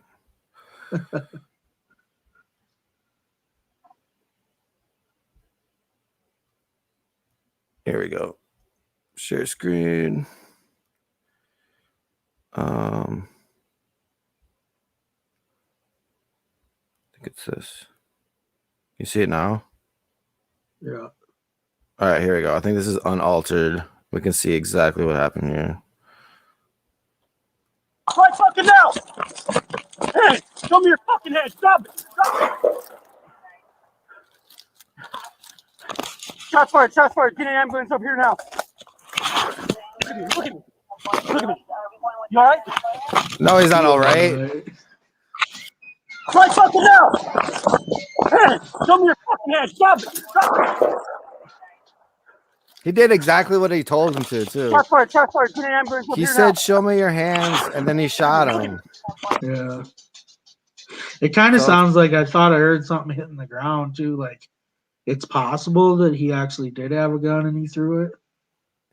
Yeah, I was reading an article about it. Apparently what happened was he was with like an older 20-year-old, and the 20-year-old shot a car or something for some reason. And then the 20-year-old gave him the gun, and they both ran separate directions or something. And then I think what happens is when he gets to this fence here in this opening. Oh, wait, I can't click on the screen here. God damn it. I think he just tosses the gun real quick behind that fence. Yeah, because I thought I heard a click. Fucking head! Stop it! Stop it! He says, show me your hands, drop. He already had dropped. He showed him his hands and he shot him. So it's like, dude, this is manslaughter. Yeah. Like, I'm sorry, but like, you can't just shoot people. And this kid was, this kid was a victim, in my opinion. He's being used by some gang members or something. But yeah. Yeah, you definitely. There's a lot of violence happening lately with the police shooting people. I think that's. I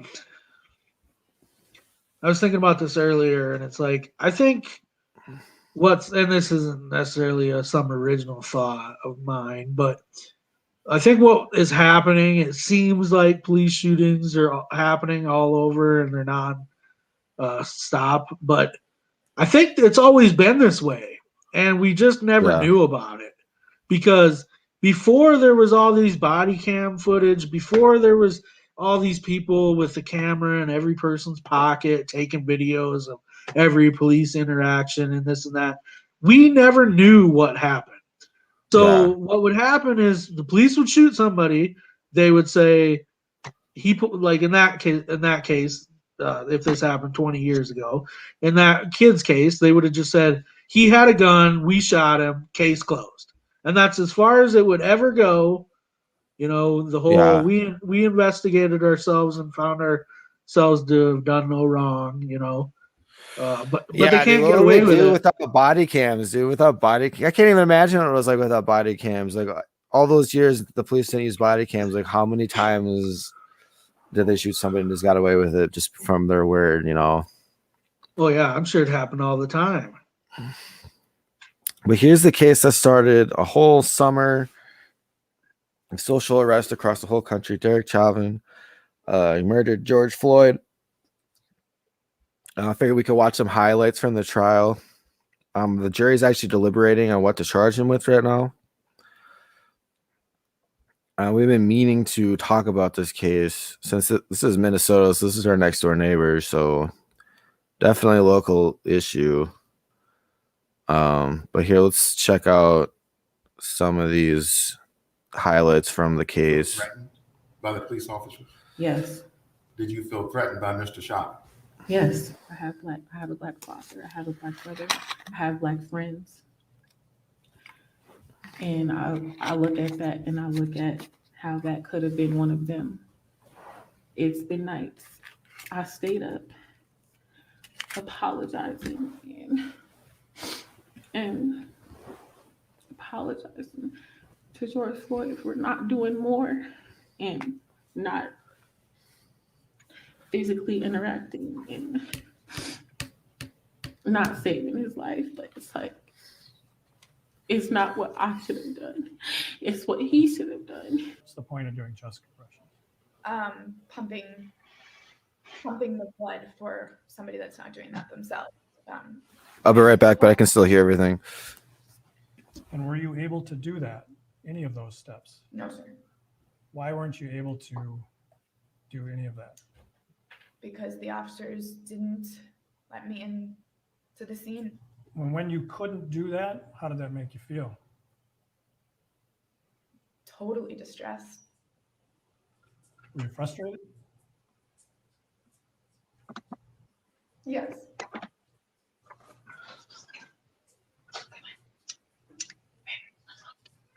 I think you made some reference about watching videotape because our memories are fallible, right?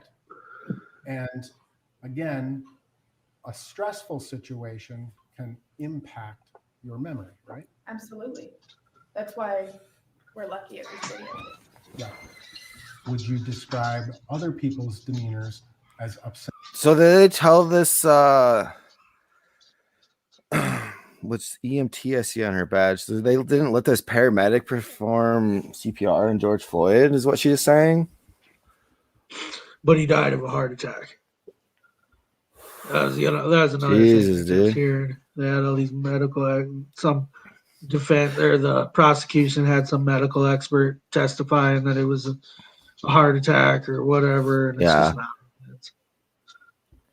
I saw the defense try to say that he died from being close to the exhaust pipe on the car. He might have died of carbon monoxide poisoning. But then they asked him again, like, about the autopsy report, about how it didn't have any carbon monoxide in his system at all. Upset or angry? I don't know if you've seen anybody be killed, but it's upsetting. I'm going to just ask you to answer my questions as I ask you. Here's the defense attorney. Describe Mr. Floyd as a small, slim man. Overruled. Yeah, it appeared to, with 3 grown men on top of somebody, it appeared that he was small and frail. Okay. Derek Chauvin, by the way, did not take the stand to testify in his own trial. Your job is to answer that. I was finishing my answer. I will determine when your answer is done. Whoa. And so do not argue with the court. Do not argue with counsel. Do not argue with the court. court. Volunteer information that is not requested. You described, and again, wow. This is 7:45:10. Describe for the jurors what you were doing. That's one thing about trials. You want to talk about injustice in America. That's one thing about trials is like they get to decide what is evidence and what is not. You know, if they don't, you can't use that. Oh, don't offer any information. Just answer the question the way he wants. Yeah. I remember they did that for the Eamon Bundy trial where he was at the Oregon refugee where they took it over or whatever. He was going to argue that, or maybe it wasn't that. Maybe it was for the Bundy Ranch case. But he was arguing about bringing up the Second Amendment in his defense. And then the judge said, you can't use the Second Amendment as evidence in our court or something, and like the jury made like a shocked face. Yeah. And after that, they dropped the case. Like the prosecutors they thought the jury was going to acquit him, and they didn't want it to be like a court case precedent where somebody used the Second Amendment as defense for why they were armed against the police on their property. So they just like, we'll just drop the case, and then jury can't rule on it. Something you always do, or something about this? No, when I saw the bill. There's a store clerk that George Floyd gave the counterfeit 20 to. I think it's crazy how George Floyd was murdered over this counterfeit 20 when literally all our money is counterfeit. You know, it's just like, it doesn't make sense to me, man. That it had a blue pigment to it, kind of how a $100 bill will have, and I found that odd, so I assumed that it was fake. What was going through your mind during that time period? Disbelief and guilt. Why guilt? If I would have just not taken the bill, this could have been avoided. Oh my. When you're ready. We'll just give you a moment, Mr. McGowan. I'm not sure if there's water for you as well. If you need a break to get some water, let me know. We can take a break. I know that this is difficult. Can you just explain sort of what you're feeling in this moment? I feel helpless. What did I deserve when I arrived on scene? That last guy that was getting really emotional, he was one of the bystanders. He was actually the last person to talk to Derek Chauvin while he was alive, too. There's police squad, an individual laying down, 3 officers on the individual. There was multiple people. There was multiple cell phones out. There was elevated tones used. It didn't feel like a welcoming environment. What did his condition appear to be to you overall? In lay terms, I thought he was dead. So officers in the back doing chest compressions, you're getting set up, correct? Yes, sir. Went to the second location so that your partner could get back in the back with you to take over for the officer, right? Not to take over. We needed everybody we could at that time. Why didn't you just have the officer help you continue so you could go straight to the hospital? That's not what we do. Is it because he's not an EMT? Any layperson can do chest compressions. There's no reason Minneapolis couldn't have started chest compressions. That's not my question. My question is, he's not an EMT, correct? I don't know the level of certification of the individual that got into the back of my rib. I like that answer. It's like, I don't know if he's an EMT or not. You're gonna make me go on record saying he's not. And is the placement of a knee? See, that's the problem when the judges interject themselves into it and act like they need to dictate the questioning, because anybody knows that you can frame a question however you want and get an answer, that you're looking for. If you just phrase the question right, like how that guy was trying to trap him with the whole, well, he's not an EMT, is he? Yeah. And it's like, well, I don't know. How would I know what his certifications are? Yeah, dude. The defense is really trying to do anything to make. I just don't see how they can win this case unless that jury's corrupt as hell. Well, I tell you what, I feel sorry for Minneapolis if it comes back not guilty.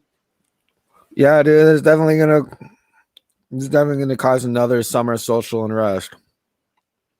Type of force. Not necessarily. And why is that? If we're handcuffing somebody in a prone position or fighting with someone, it could happen where your knee ends up on their neck. For about how long? I guess it would be reasonable. And which would be when? So you get control of the party, I guess. Control is in the person is then handcuffed. Handcuffed and not continuing to fight. With Did you him just show the anymore. hedgehog off? Once the No, I person, was the subject is my handcuffed grandson and was no longer standing over. Oh. there. He's spending the night so that we can play Mario at Kart. that point, Nice. That's why I didn't. Sorry, I apologize to all the viewers. That's why I did Mr. Floyd not was get a no chance to longer do that research that I offering up wanted to any on that resistance church. to the officers that could have ended the restraint. and that was after he was handcuffed and on the ground. Yeah, we're real nervous about Laura Ebke coming on, so I didn't have any videos pre-planned either. My bad. I was hoping you could just search in Google. I was hoping I could just trust the search engines. Be like, okay, I want raw footage, body cam, blah, blah, blah. But then they're like, nope, you got to have it with NBC, MSNBC commentary or Fox News commentary. It's like, no, I just want to see the raw footage. We can commentate on it ourselves. Yeah. And no longer resistant. Correct. Yeah, and that church thing, a Have you friend ever- of mine on in all Facebook the- had posted that like 2 days Mhm. ago, and it had the picture, and it even had a statement from that church. He had kind of warned. He's like, "Hey, this is probably going to get deleted," and sure as shit, it's not on his profile anymore, and you can't Yeah. find anything about it. All the years you've been working for the Minneapolis Police Department, been trained to kneel on the neck of someone who is handcuffed behind their back in a prone position. No, I haven't. Is that, if that were done, would that be considered force? Absolutely. What level of force might that? What do you think about people wearing the masks in court? I mean, I've heard an argument about how a jury needs to see the reaction of the defendant when people are testifying against him, and if he's wearing a mask, they're unable to do that. I think that's a valid argument myself.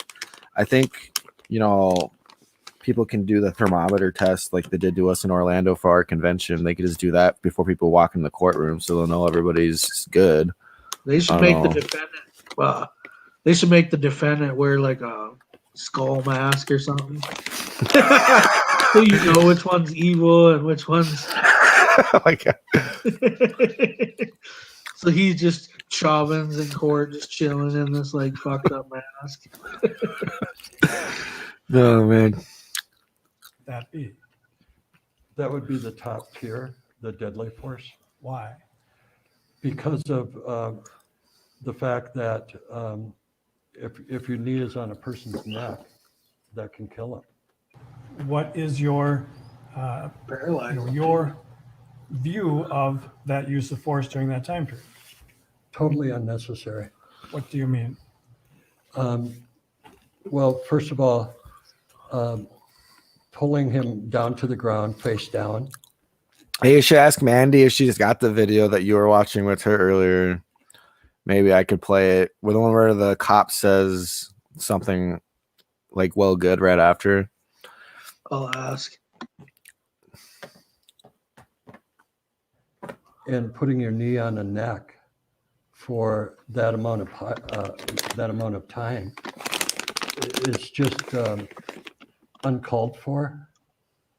I saw no reason why the officers felt they were in danger, if that's what they felt. And that's what they would have to feel to be able to use that kind of force. Hey, NBC News viewers, thanks for checking out. Yeah, whatever. Screw you. Another thing, there's another shooting in Aurora, Colorado a couple years ago. I don't know if it was a shooting. Actually, I think it was they just roughed the guy up too much. But Gee, how about when the Omaha freaking tased that mentally handicapped man so many times that they killed him? They tased him like 20 something freaking times. God, was it Aurora? I don't know if it was Aurora. But anyhow, the governor of Colorado, I think, asked for a God damn it. I need to find this person real quick. Here, just a second. I know I posted about this on my Facebook page, so I'm gonna go back to it real quick. Here, I'll pull this off the screen while I'm doing that.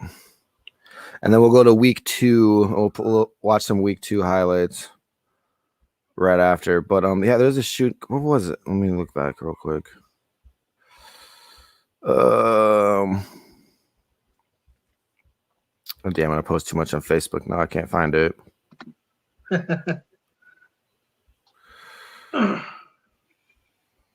But like how their governor asked, did an executive order to put the case to a grand jury, and it was like the police killed somebody case. And I was thinking, like, why doesn't Kristi Noem do an executive order to make the Roundsburg case, put that to a grand jury? Because that was way undercharged. Yeah. The guy has 2 misdemeanor charges with that, and then it's like Kristi Noem wants to talk about being about, what's right, but she's been consistently this whole last week, actually basically her whole term, let's be real, she's been not doing the right thing. Yeah, one thing about the Minnesota thing that just happened in Brooklyn Park, I think it's called. Yeah. So the mayor or somebody, it was on a press conference. Basically, it came out that none of the police officers that work for that police department are from that town. Wow. So you always want to try to do community policing, as in like your officers are from that community, they know people in that community, etc. Here's a situation where nobody that is on that police force even lives in that town. So they're not part of the community.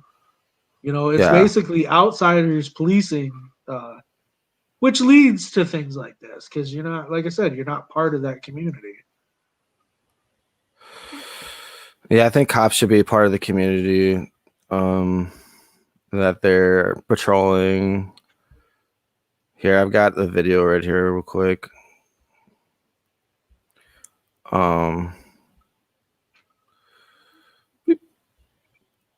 His name's Elijah McLean, and he's basically bought something from the gas station. He was just walking home, and the cops accosted him. And they ended up... Hey, stop right there. Here it Stop. is. Stop. Stop. Stop. I have a right to stop you because you're being suspicious. Well, okay. Turn around. No, Turn around. I see your hands, bro. Turn around.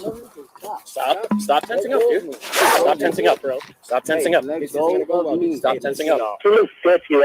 Okay. A good person or a bad person? Yeah. Mask on. I am an introvert. Please respect the boundaries that I'm speaking. Stop. I'm going home. Relax, or I'm going to have to change this situation. Sir, can you please cooperate? No, we're gonna talk to You guys you. started to listen, and I was stopping my music to listen. Now let go of me.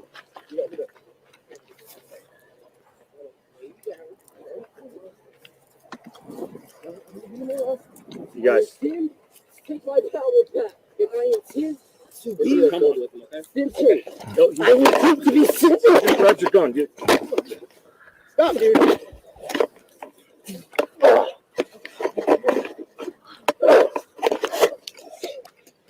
Give us more. Give us some more units. We're fighting them. Relax.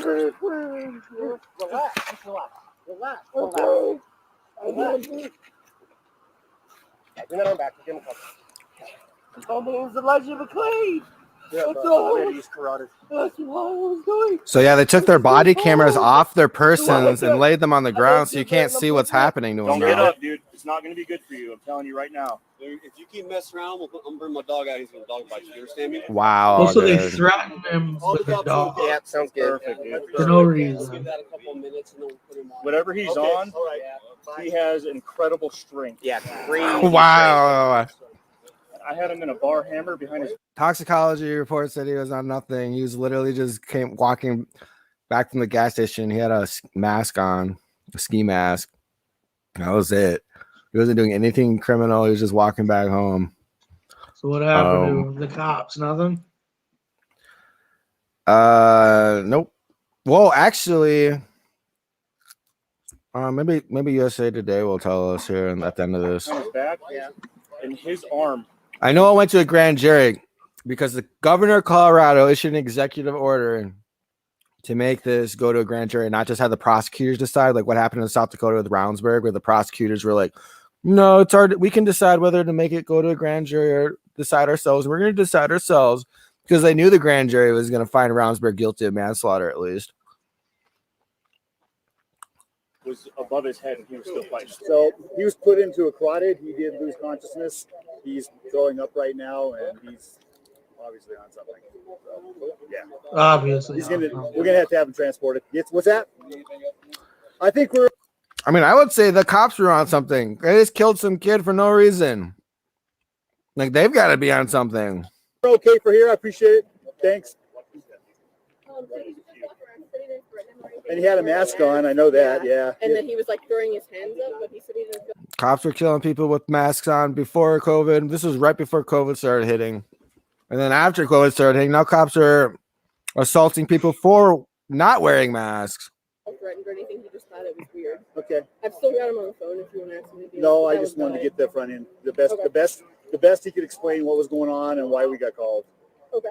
And if there was anything criminal, but doesn't look like there was. It doesn't sound like it. Okay. I'll get some. Doesn't look like anything criminal. So why'd you even do all that to this dude? Yeah. Well, that's why I don't like this whole suspicious people crap, because you see that a lot, like on that Argus 911, where you always see police reports where it's like suspicious person reported over here. It's like, what does that even mean? Like, you just don't like the look of somebody, so you think that that person needs to be harassed by the police now? I got that video. Oh, nice. I want to do that. I'll share my screen here. Okay.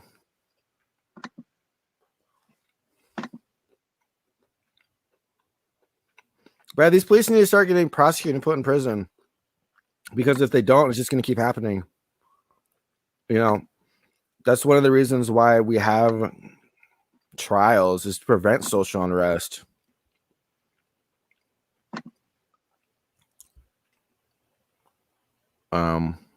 Can't hear it. Oh, what the heck? Oh, I'm on mute. Oh, there you go. I still can't hear it. You can? Yeah, no. Did you click it? I think it went back to No, mute. I'll just send you the link. It's about a minute in. Because, yeah, I think it's not transferring because I'm not the producer. Oh, good. But what do you think the jury's going to rule in the Derek Chauvin case? Well, I hope they rule guilty. Yeah. And if they don't, it's not going to be good. There's going to be problems. And if they don't, I mean, really, it just shows that you can't get a fair trial when the police, break the Constitution, kill people, So, yeah, I sent you that. It should be about a minute into the video. Yeah. I've got it right now. Now. Police officer, the second person there, you can hear him in the background saying, "Oh, well, we just killed somebody. Oh, well. No big deal." All right, cool. Chosen officer fatally shooting 20-year-old Dante Wright during a traffic stop for expired tabs. During a press conference, Brooklyn Center Police Chief Tim Gannon said that he believes the shooting was accidental. Oh, we're going to have an ad now. The line of opera. All right. Bring it back in a second here. Can you still hear it? Yeah, I can hear it. I can't hear it now. But... Okay. Okay, here.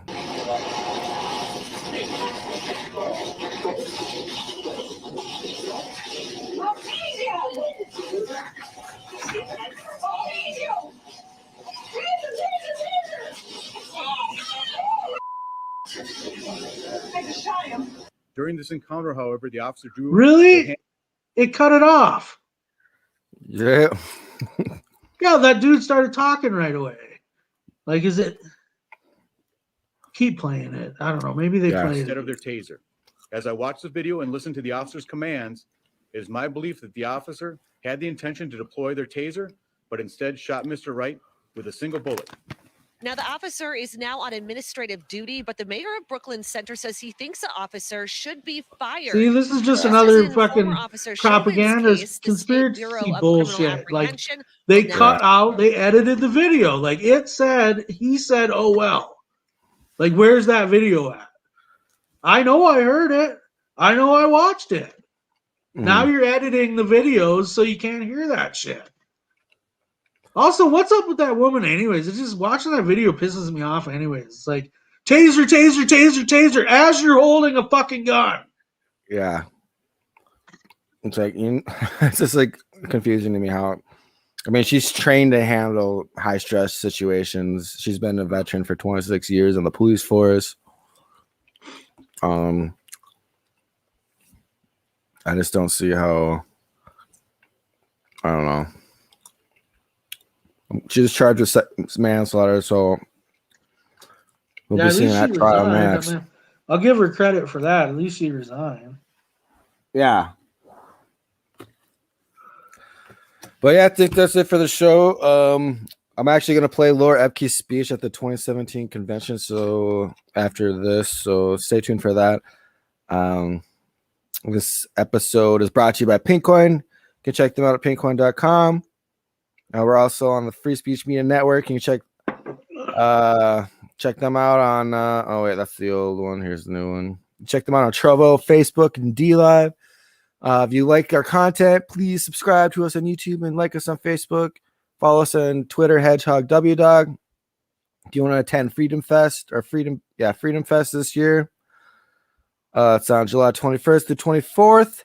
You can get $100 off on your ticket if you use the code FF21LPSD. Greg and I will be at the booth there, so we hope to see you all. Any last thoughts, Greg? No, tune in next week. We'll have our late 420 episode with George Hendrickson. Yeah, dude, that should be good. He was actually our U.S. House candidate in 2018. Continuing with the general theme of how to grow from your city to your state. But here's a video of the 2017 speech with Laura Ebke and Joey. Legislature, Laura Ebke, everybody, give it up for her.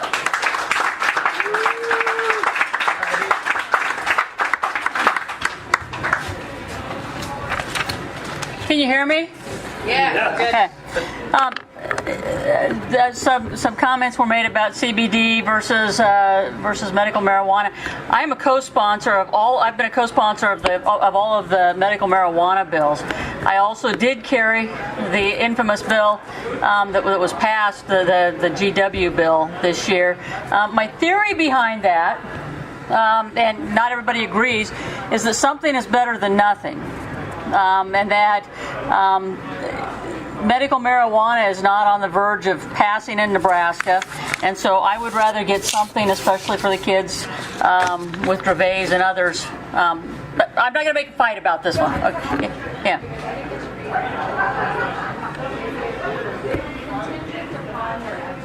Contingent upon the FDA approval, yeah. Right, yeah. And which, and there is a research project going on at the University of Nebraska. So, yeah, okay. Right, yeah, and it's going on at the university. That was authorized 2 or 3 years ago. So anyhow, I want to thank everybody for inviting me here tonight. I want to tell you first a little bit about how I became a big L libertarian. I am what you would call a legacy Republican. I grew up in a family of Goldwater activists. I was a baby in the '64 election, so you can do the math, but I just turned 55. My dad was a college student at the time and apparently got turned on to Ayn Rand about that time because my sister's middle name is Ayn. My younger brother's name, which we've always called him by, is Barry. So without going into a lot of details, between my grandfather, my dad, and my mother, there was about a 40-year streak in our hometown where one of them was the chair of the county Republican Party. And the others served at different times as mayor, both my dad and my grandfather. On the school board, my mother. The city council, actually my other grandfather. And this wasn't in a village of 100, but rather a Class 1 city in Nebraska of 5,000. So I grew up in and around political things, specifically within the Republican Party. We lived about 4 blocks from my elementary school. My dad's law office was about 3 blocks beyond that, so he'd come home at lunchtime, and he'd time his walks home from lunch as he'd be passing by the school when it was nice, and we'd be talking about, and he'd meet me as I was walking out the door, back in the days when you'd still get to go home for lunch, and we'd talk about all things political. In 1980, I cast my first vote for Ronald Reagan, who certainly, while he wasn't without flaw, had a much deeper understanding of what I will call the ideas of liberty than any president since. In college, I started down an academic path of politics rather than an activist path. I got my bachelor's degree, my master's degree, and eventually my PhD in political science. And although in my youth I'd harbored these, these fantasies, I guess, of running for political office, I had the opportunity to teach while I was in graduate school and really enjoyed that. So I really set the whole activism thing aside for a while. Long story short, in 2008, like many of you, I got involved in the Ron Paul campaign. My small L libertarian roots were coming back to life, and frankly, the budding libertarian movement in Nebraska needed help, especially as it existed within the Republican Party. So I served as one of the core group leaders that stirred things up a little bit at the Nebraska GOP convention in 2008, and we managed to elect a couple of Ron Paul delegates to the national convention. The Republican Liberty Caucus of Nebraska was formed, and we set about to try and change the Republican Party from within. In 2012, we tried again, and we had about the same level of success. The Republican Party establishment was waiting for us at the state convention, and while we had grown, we hadn't grown enough to really make a difference. So in the spring of 2013, my dad called me up, and you got to understand, my district is made up of 4 counties in southeastern Nebraska, just south of Lincoln. There's 4 counties plus a little bit of Lancaster County, which is where Lincoln is. But it's a rural district, and I grew up in that district. My dad calls me up, and he reminds me that our current state senator would be term limited in 2014. And he says, "Hey, why don't you think about running?" And I kind of laughed it off for a little while. But obviously, a few months later, I decided to make a go of it. Now, the things you need to understand about the Nebraska legislature. First of all, we only have one house. Just one, okay? It's made up of 49 members called senators. We have term limits, 2 4-year terms, and then you have to sit out for at least 4 years. We are officially nonpartisan. In other words, on the ballot, there is no indication of party affiliation, which is not to say that the parties don't know or don't get involved, because they do if the 2 finalists are from opposing parties. But you also see a fair number of Republican versus Republican or Democrat versus Democrat races. So I won in a race where about 12,000 votes were cast. We represent about 33,000 in our districts. And I won by 167 votes. It was close. I lost the county that I live in. My opponent lives there too. I lost it 60-40. That's the biggest county in the district population-wise. But the good news is I won the 2 southern counties. The second biggest county, which is the one that I grew up in, and the smallest county by about 70-30. I think that in the 4th county, I think 4 votes separated us. So we were pretty close. So we were within about 40 votes of triggering an automatic recount. And for about an hour on election night in 2014, 2 votes separated us. Kept flashing up on the television. You know, I was ahead by 2 votes. He was ahead by 2 votes. So what does a libertarian Republican do when they've been elected to an officially nonpartisan legislature, and the governor, also elected at the same time, is a more conservative Republican. Well, this is where it kind of got interesting for me. In my first session, I was assigned to the Judiciary Committee, the Business and Labor Committee, and the Urban Affairs Committee. Now, most of the trouble I got myself into came out of the Judiciary Committee. First up was the death penalty repeal. Nebraska has had a death penalty on the books forever. In the late 90s, they had switched from the electric chair to lethal injection by statute, and they haven't had an execution since. The state hasn't been able to procure the drugs needed, and it's just been a big problem. Now, when I was running, I really didn't think that the legislature was ever going to actually be faced with the death penalty. I just hadn't thought about it. I thought, well, they haven't put anybody to death for a long time, and why would they bring that up? I mean, I didn't think it was going to be an issue. There'd been no real effort to make the death penalty happen in almost 20 years.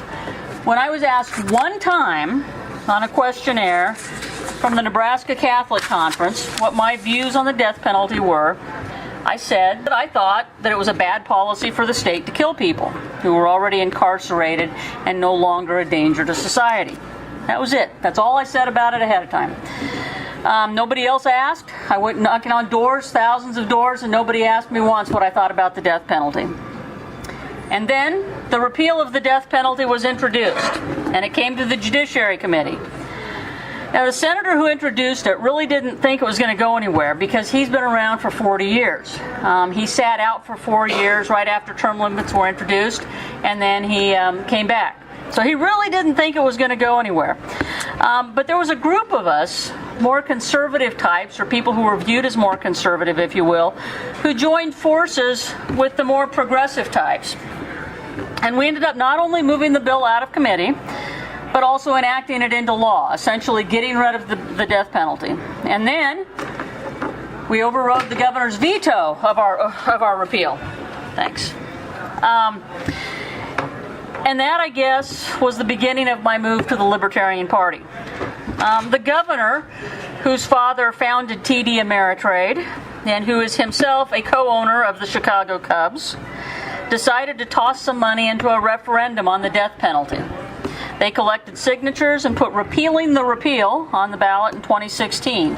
And the mass of voters being what they are, they reinstated the death penalty by about a 65 to 35 margin. So we went back to where we were when I entered the legislature in 2015. And we haven't put anybody to death. Okay, so I also got into some trouble with the governor when I voted in 2015 to allow driver's licenses for those who had the DACA status. Now, at the time, I think Nebraska may have been one of only 1 or 2 states that still hadn't, that was still denying driver's licenses to those kids who had DACA status. And in 2016, and we overrode a veto on that one too.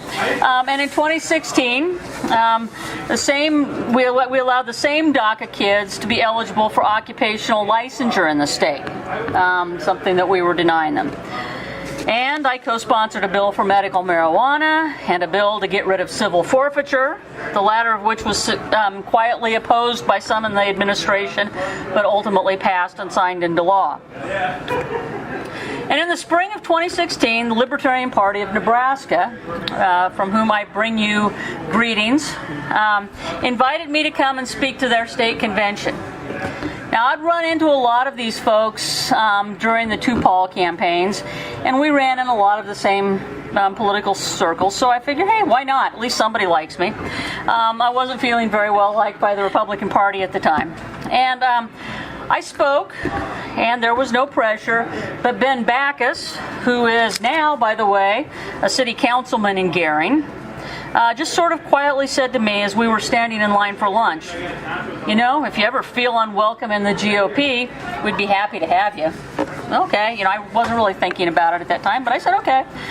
Now, recognize as you will, that this was also about the same time that the Johnson campaign seemed to be wrapping up the LP nomination. And while I fully recognize the weaknesses of the Johnson campaign and the human failings of the candidate, I'd also run into Governor Johnson a number of times during my Republican Liberty Caucus days. He'd even come to Nebraska and spoken at a fundraiser for us in 2011 before he switched parties. And I really like the guy. No matter what else, he's a really likable guy. Okay?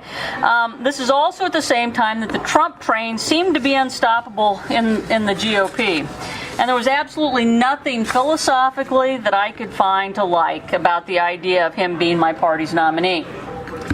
So I went to the Nebraska GOP convention in early May, and I played nice. I stood and I clapped at the right times, and then our governor got up. In a convention where, to my way of thinking, a convention is supposed to be especially in an election year, a convention is supposed to be one of those places that brings people together after a hard-fought nomination process. People are supposed to come together and, hey, let's go out and win one for the team, right? Well, the governor got up and he called out assorted state senators, myself included, by name. He said that we weren't adequately platform Republicans. Okay? Now, this is a message for us as libertarians now. Let's be careful about how hard we're going to get about requiring somebody agree with every single element of the platform. Because if you do that, people will walk away. People will say, you know what, if I'm not welcome there because I don't agree with, section 2.1.2 of the platform, then what's the point of staying? Okay? People are going to differ. Okay? So anyhow, the Republican Party, from my standpoint, was no longer a big tent party where those with libertarian leanings were part of the family. And so it was just a matter of time till I made the formal switch. I wanted to send letters to my supporters first to let them know what I was doing, the people who had not only campaigned for me but sent me money and things like that during the last campaign. And I really wanted to try to control the messaging to my constituents as much as possible. So while the Libertarian Party was having its national convention last year, I stuck letters in the mail, made the party registration switch online, which we can do in Nebraska, and then messaged the LP guys while they were down on the floor of the convention. And I said, okay, I'm in. I just switched parties. Okay? I said, but don't tell anybody my name yet, okay? And they didn't. But they did announce that they were now the state with the newest the newest libertarian legislature, and they didn't say anything else. That percolated for a few days, and then I started getting calls from the media. Because they'd heard about this, and I was the most likely suspect, I guess. So I got this call just out of the blue from the Omaha World Herald and then one of the radio stations, and I ignored it for a few minutes, and then I let it go to voicemail, and I listened to it, and it's like, uh-oh, now I'm in trouble. And so I called the first guy back, and I said, yeah, and he says, Senator, he says, we hear that there's somebody making a switch to the Libertarian Party. Do you know anything about that? I said, yeah. And within 6 hours, it was every place in Nebraska. And it got out into the rest of the country as well, that I had switched parties. And they went to the governor trying to get his comment about it, and he said what he said. Wasn't bad, but he was sort of, I'm sure he wasn't happy. The political results of the switch so far, well, not much, I don't think. With a few exceptions, most of the people in my district have said, yeah, we don't care, we know who you are. Okay? And that's one of the things that you find out when you go out and knock on doors and when you go out and do town hall meetings and you actually sit and talk with people face to face. They understand you. They don't really care that much about your political party. My colleagues in the legislature haven't seen it as a big deal either. Within hours, I started getting phone calls and letters from them. Some of them saying, "Good job, wish I could do it." Some of them saying, "Yeah, that's okay. We always knew that's what you were anyhow." I mean, that sort of thing. But probably most significant, they elected me as chair of the Judiciary Committee this year, and they have they have typically allowed me to do things as if I was, I'm one of the leaders in the legislature. And so they haven't turned their backs on me. That's one of the advantages of the nonpartisan system, because we don't caucus by party. If we did, I have my caucus under control. But we don't caucus by party, which is a good thing, I think.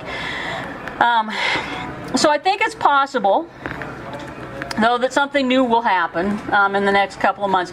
We have until March 1st for somebody to file for election for the office before the primary next May. And I think it's possible that the governor will attempt to run somebody.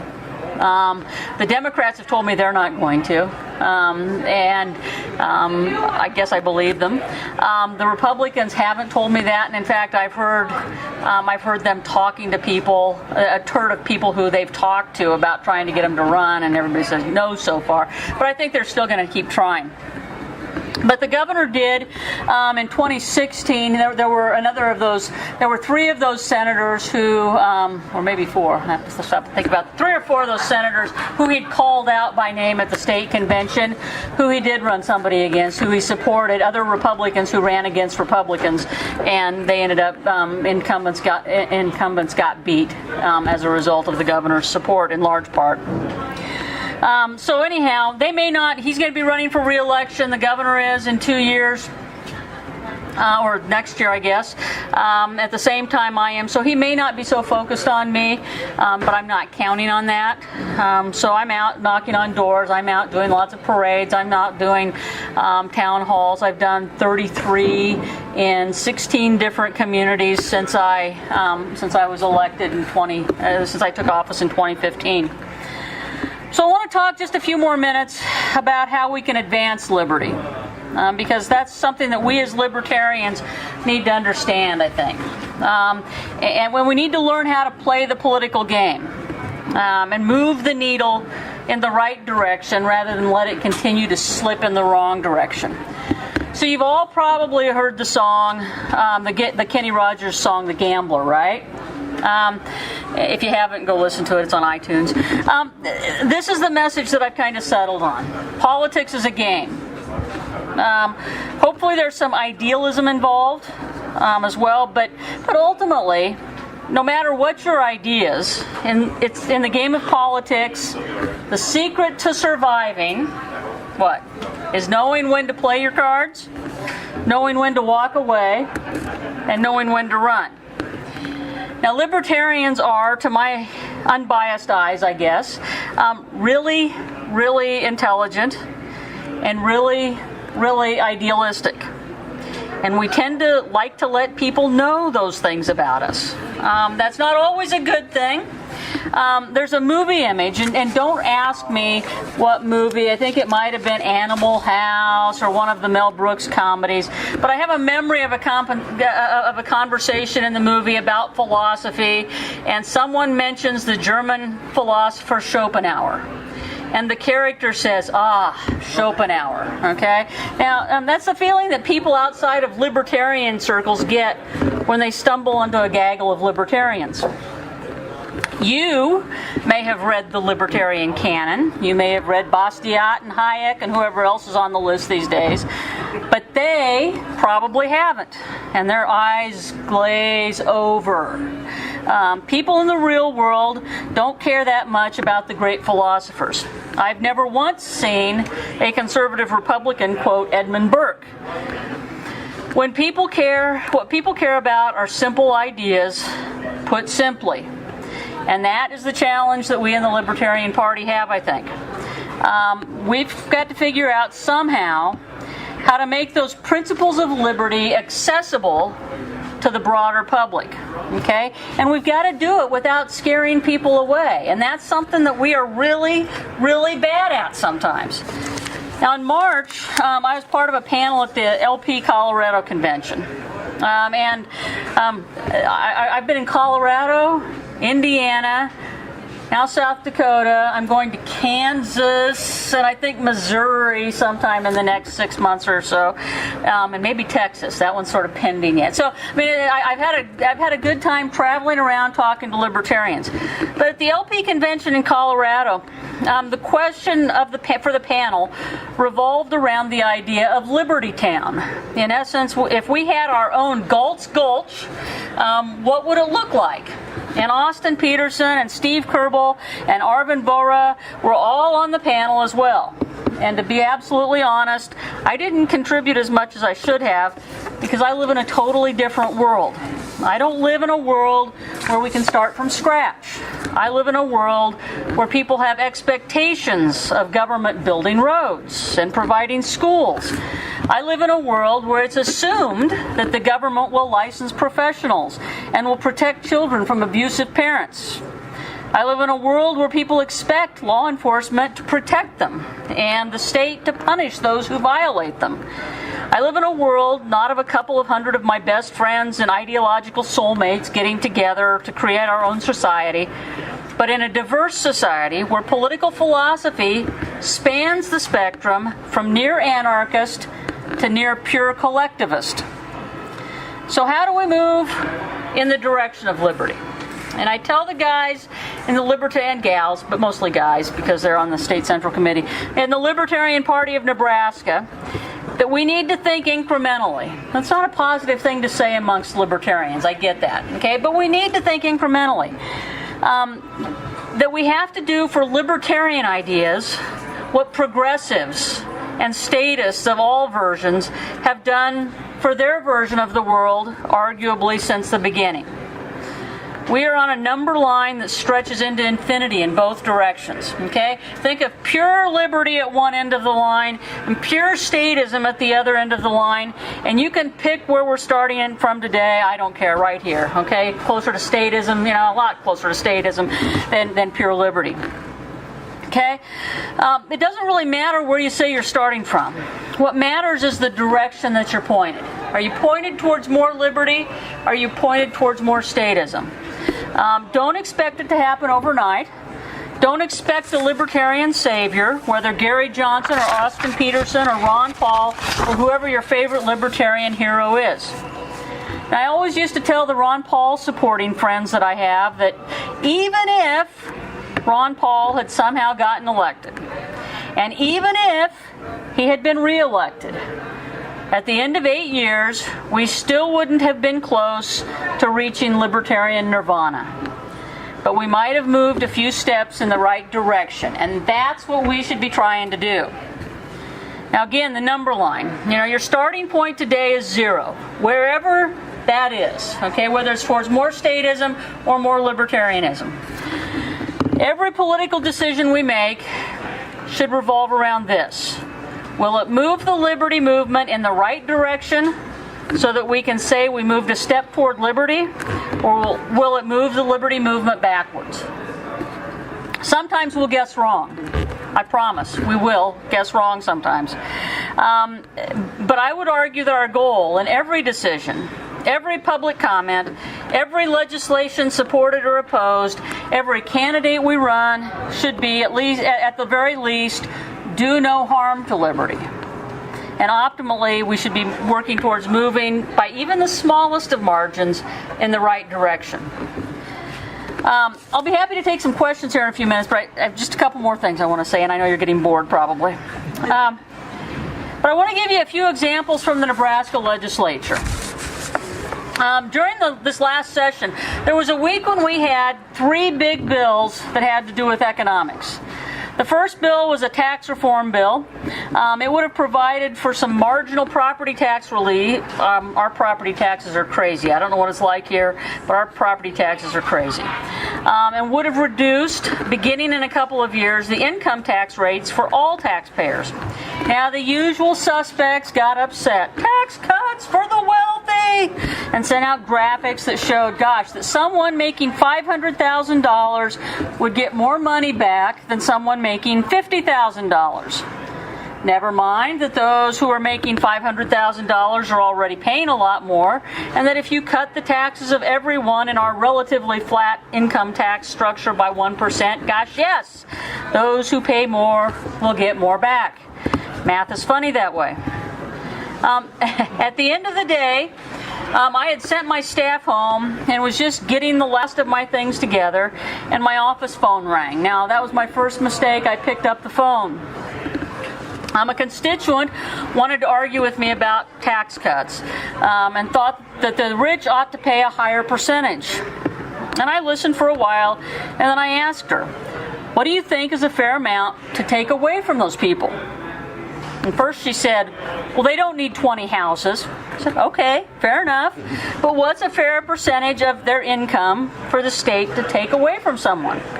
And her response, and this is what we're facing, folks, her response was, you're not taking it away from them if it's taxes. Oh, the things going on in my head at the time.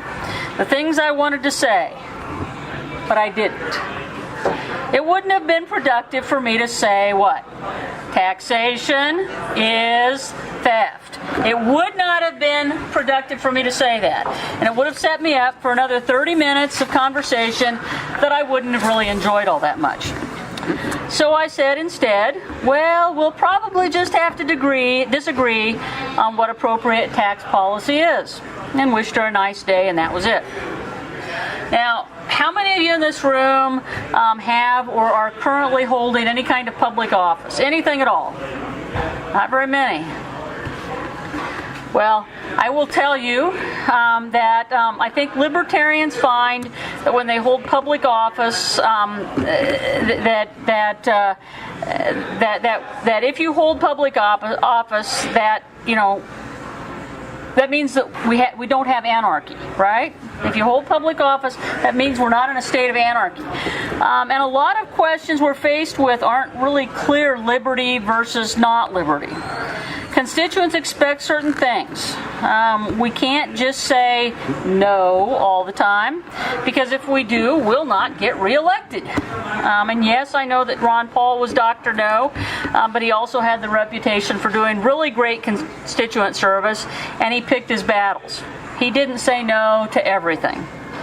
Rather than saying no, we have to keep our eyes on the goal. Okay? Lots more liberty. That's what we want. And we have to make rational judgments about which battles are worth the fight. Those decisions will differ from race to race, from issue to issue, and even across geographic boundaries. You've got to know when to play your cards and when to fold. The goal should always be to walk away from any political game, whether it's an issue game or an election, with a little more than you walked into it with, right? Do you guys have gambling here? And they have it in Iowa. We don't have it in Nebraska. We don't have casinos or anything in Nebraska. And it's constitutionally, we don't have gambling. So as I understand it, that's the way, you're supposed to walk away with more than you walked in with, right? Or at least not lose. So that doesn't sound a whole lot like, we're all in on liberty, right? But if you look at politics as only one hand, and always see political decisions as all or nothing, and I know libertarians seem to think of things as all or nothing sometimes, then more often than not, you're going to get nothing. And if you get nothing, you're not furthering the cause. You only advance liberty if you can get a little more liberty, even if it's only a little bit. Okay? Politics is a long game. It's not one hand. In fact, played right, it's much more like a multi-dimensional chess game. The old Star Trek stuff where they're playing with multi-dimensional chess. It's far more like that than it is about cards. We need to be able to look ahead and see what the results of our actions will do for our end goal. Will demanding all or nothing win people over to our side? No. It won't. I don't think it will. Will saying taxation is theft ingratiate us to those government trusters on both the left and the right? I don't think so. Will saying that we don't need government to build the roads really help our cause when the paradigm says that government must be the planners of infrastructure? No. So if you really want to make more liberty, I'm going to challenge you to do a few things. First of all, spend less time on Facebook. Okay? Stop expecting perfection in other libertarians. Look at the end game. More liberty for our kids and grandkids than we have. Now, I was one of those crazy people who actually loved the Johnson Weld team. Not because they were perfect libertarians. Indeed, I'm not really even sure what that is. But because of what they represented. There were two former governors who were willing to associate with us. That's a good thing. They were two former governors who understood what a real campaign looks like. They were two former governors who had real governing experience that could lend credibility to our cause. And you guys had 5% plus here, and that's a big deal. If we want to really grow liberty, we need the Libertarian Party to be seen as people who can actually be responsible for governing, not as a bunch of gadflies. We can do that by running people for city councils. We can run people for school boards. We can run people for county boards. And we can run people for state legislative assemblies. And then, when they've developed a reputation for principled leadership, you run them for the next level up. Okay? And to get people elected to those positions, we've got to do what the old parties do, which is kind of scary, and it seems like not the right thing, but it is. We need to recruit credible candidates who are libertarians. We need to raise money for them. We need to knock on doors with them. We need to provide them with the resources they need, and we need to encourage them to make the best decisions for less government that they can without putting their credibility at risk. Then rinse and repeat over and over and over again for as long as it takes. I believe that the two parties, the old parties, that their foundations are cracking. Watch it every day. Their foundations are falling apart. We need to offer a legitimate third way. We need to play the long game. Do we run somebody for president? Sure, you got to do that. I get that. We have to have that for ballot status. Although, I'll tell you a story about ballot status here shortly. But until we have proven that we can elect libertarians to state legislatures and governorships and to Congress, don't expect miracles. We can build our foundations as parties used to, from the ground up. Build your local parties, register voters, elect local officials, help bulk up your state party, register more voters, elect some state officials. Politics is the long game. The long game isn't necessarily complicated, but it does require one to keep your eyes on the prize while taking actions that will move you in the right direction. When you can look at liberty as a long game, that's when you know that you're really ready to make more liberty, because that means that you're willing to accept the good and the bad that comes with politics with good humor. That you recognize that every action isn't going to be a big move. Some of them are going to be small moves. Take joy in the baby steps for liberty. Be willing to take a few more baby steps for liberty. Understand that not every move is going to be the winning move, and that sometimes you've got to move in the wrong direction in order to position yourself for a big move in the right direction. One other thing. Do you guys have a state treasurer? Yeah, Daryl. I have 2 copies of LB 34 that Nebraska passed this past year, which gives Nebraska libertarians permanent ballot status. So we no longer have to run anybody for governor or any statewide office. I have 2 copies of those. I would be happy if you want to put them up for whatever. I'd be happy to sell them for the benefit of your party. So, with that, I want to thank you all for inviting me. I do appreciate the invitation, and if you got any questions, I'd be happy to try to answer them. Otherwise, have a great night.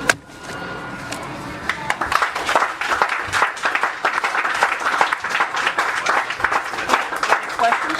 I don't know. Got a question? Okay. Do you have other Republican unicameral legislators, or even Ernie Chambers in the Yeah. Yeah.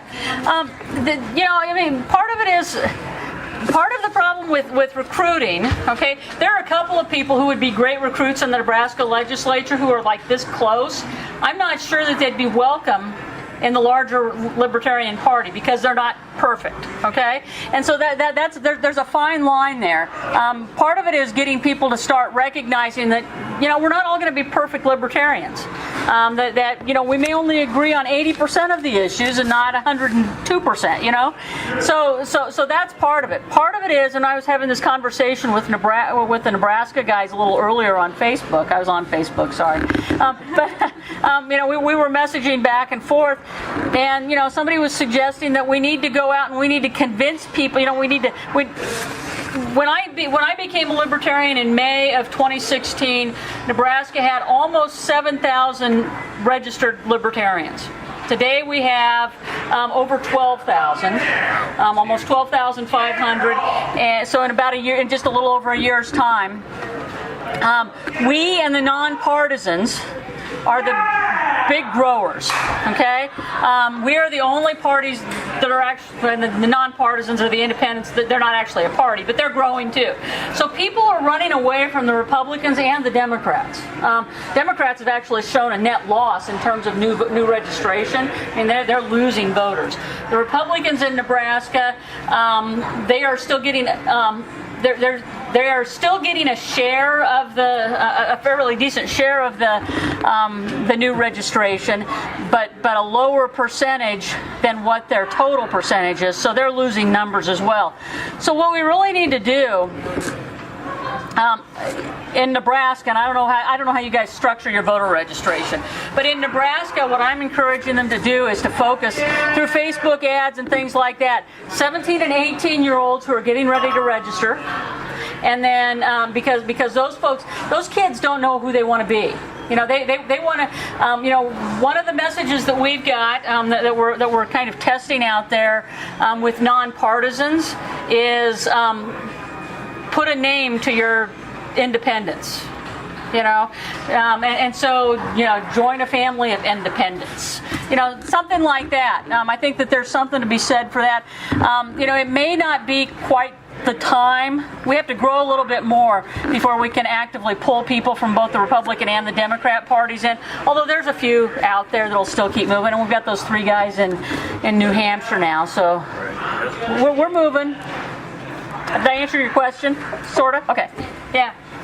How's your bill for your platform bill for next year? I know it's the licensing reform. Occupational licensing reform. That's an interesting one. Occupational licensing, and I've managed to get 2 different groups involved with this that are diametrically opposed on most things.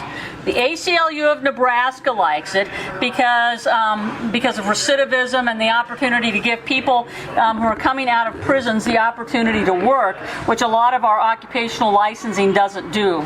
Okay, and then the Platt Institute, which is the governor's former think tank, but it's a free market think tank that's based in Omaha, and they like it just from a free market standpoint. So it's interesting that we've got these 2 groups working together. The bill itself was actually written by one of the guys from the Independence Institute. Or no, Institute for Justice, not the Independent. The Institute for Justice, which is in Minnesota, I believe. So it's coming along. It's sitting in committee. It should come out of that committee. And if it does, it's my priority bill, and it'll get a hearing. The crazy part about it is, and I don't know if it's, I'm not sure why, but the governor has indicated that they don't like it. Don't know why. I'm not going to get into that, but there's that they don't like the bill.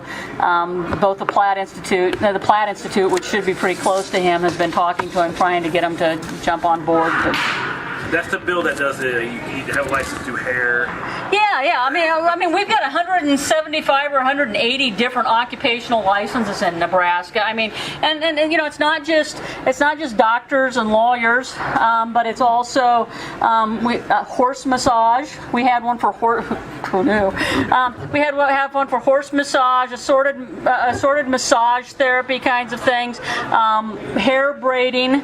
You are rogue hair braider. Yeah. I mean, it's crazy the things that we've got licensure for, and that's totally anti-free market. I mean, there are some things, what's the public safety interest in making sure that somebody who's not using even sharp instruments while braiding hair has to be licensed, which basically is just a way for the state to extort money out of somebody every 2 years.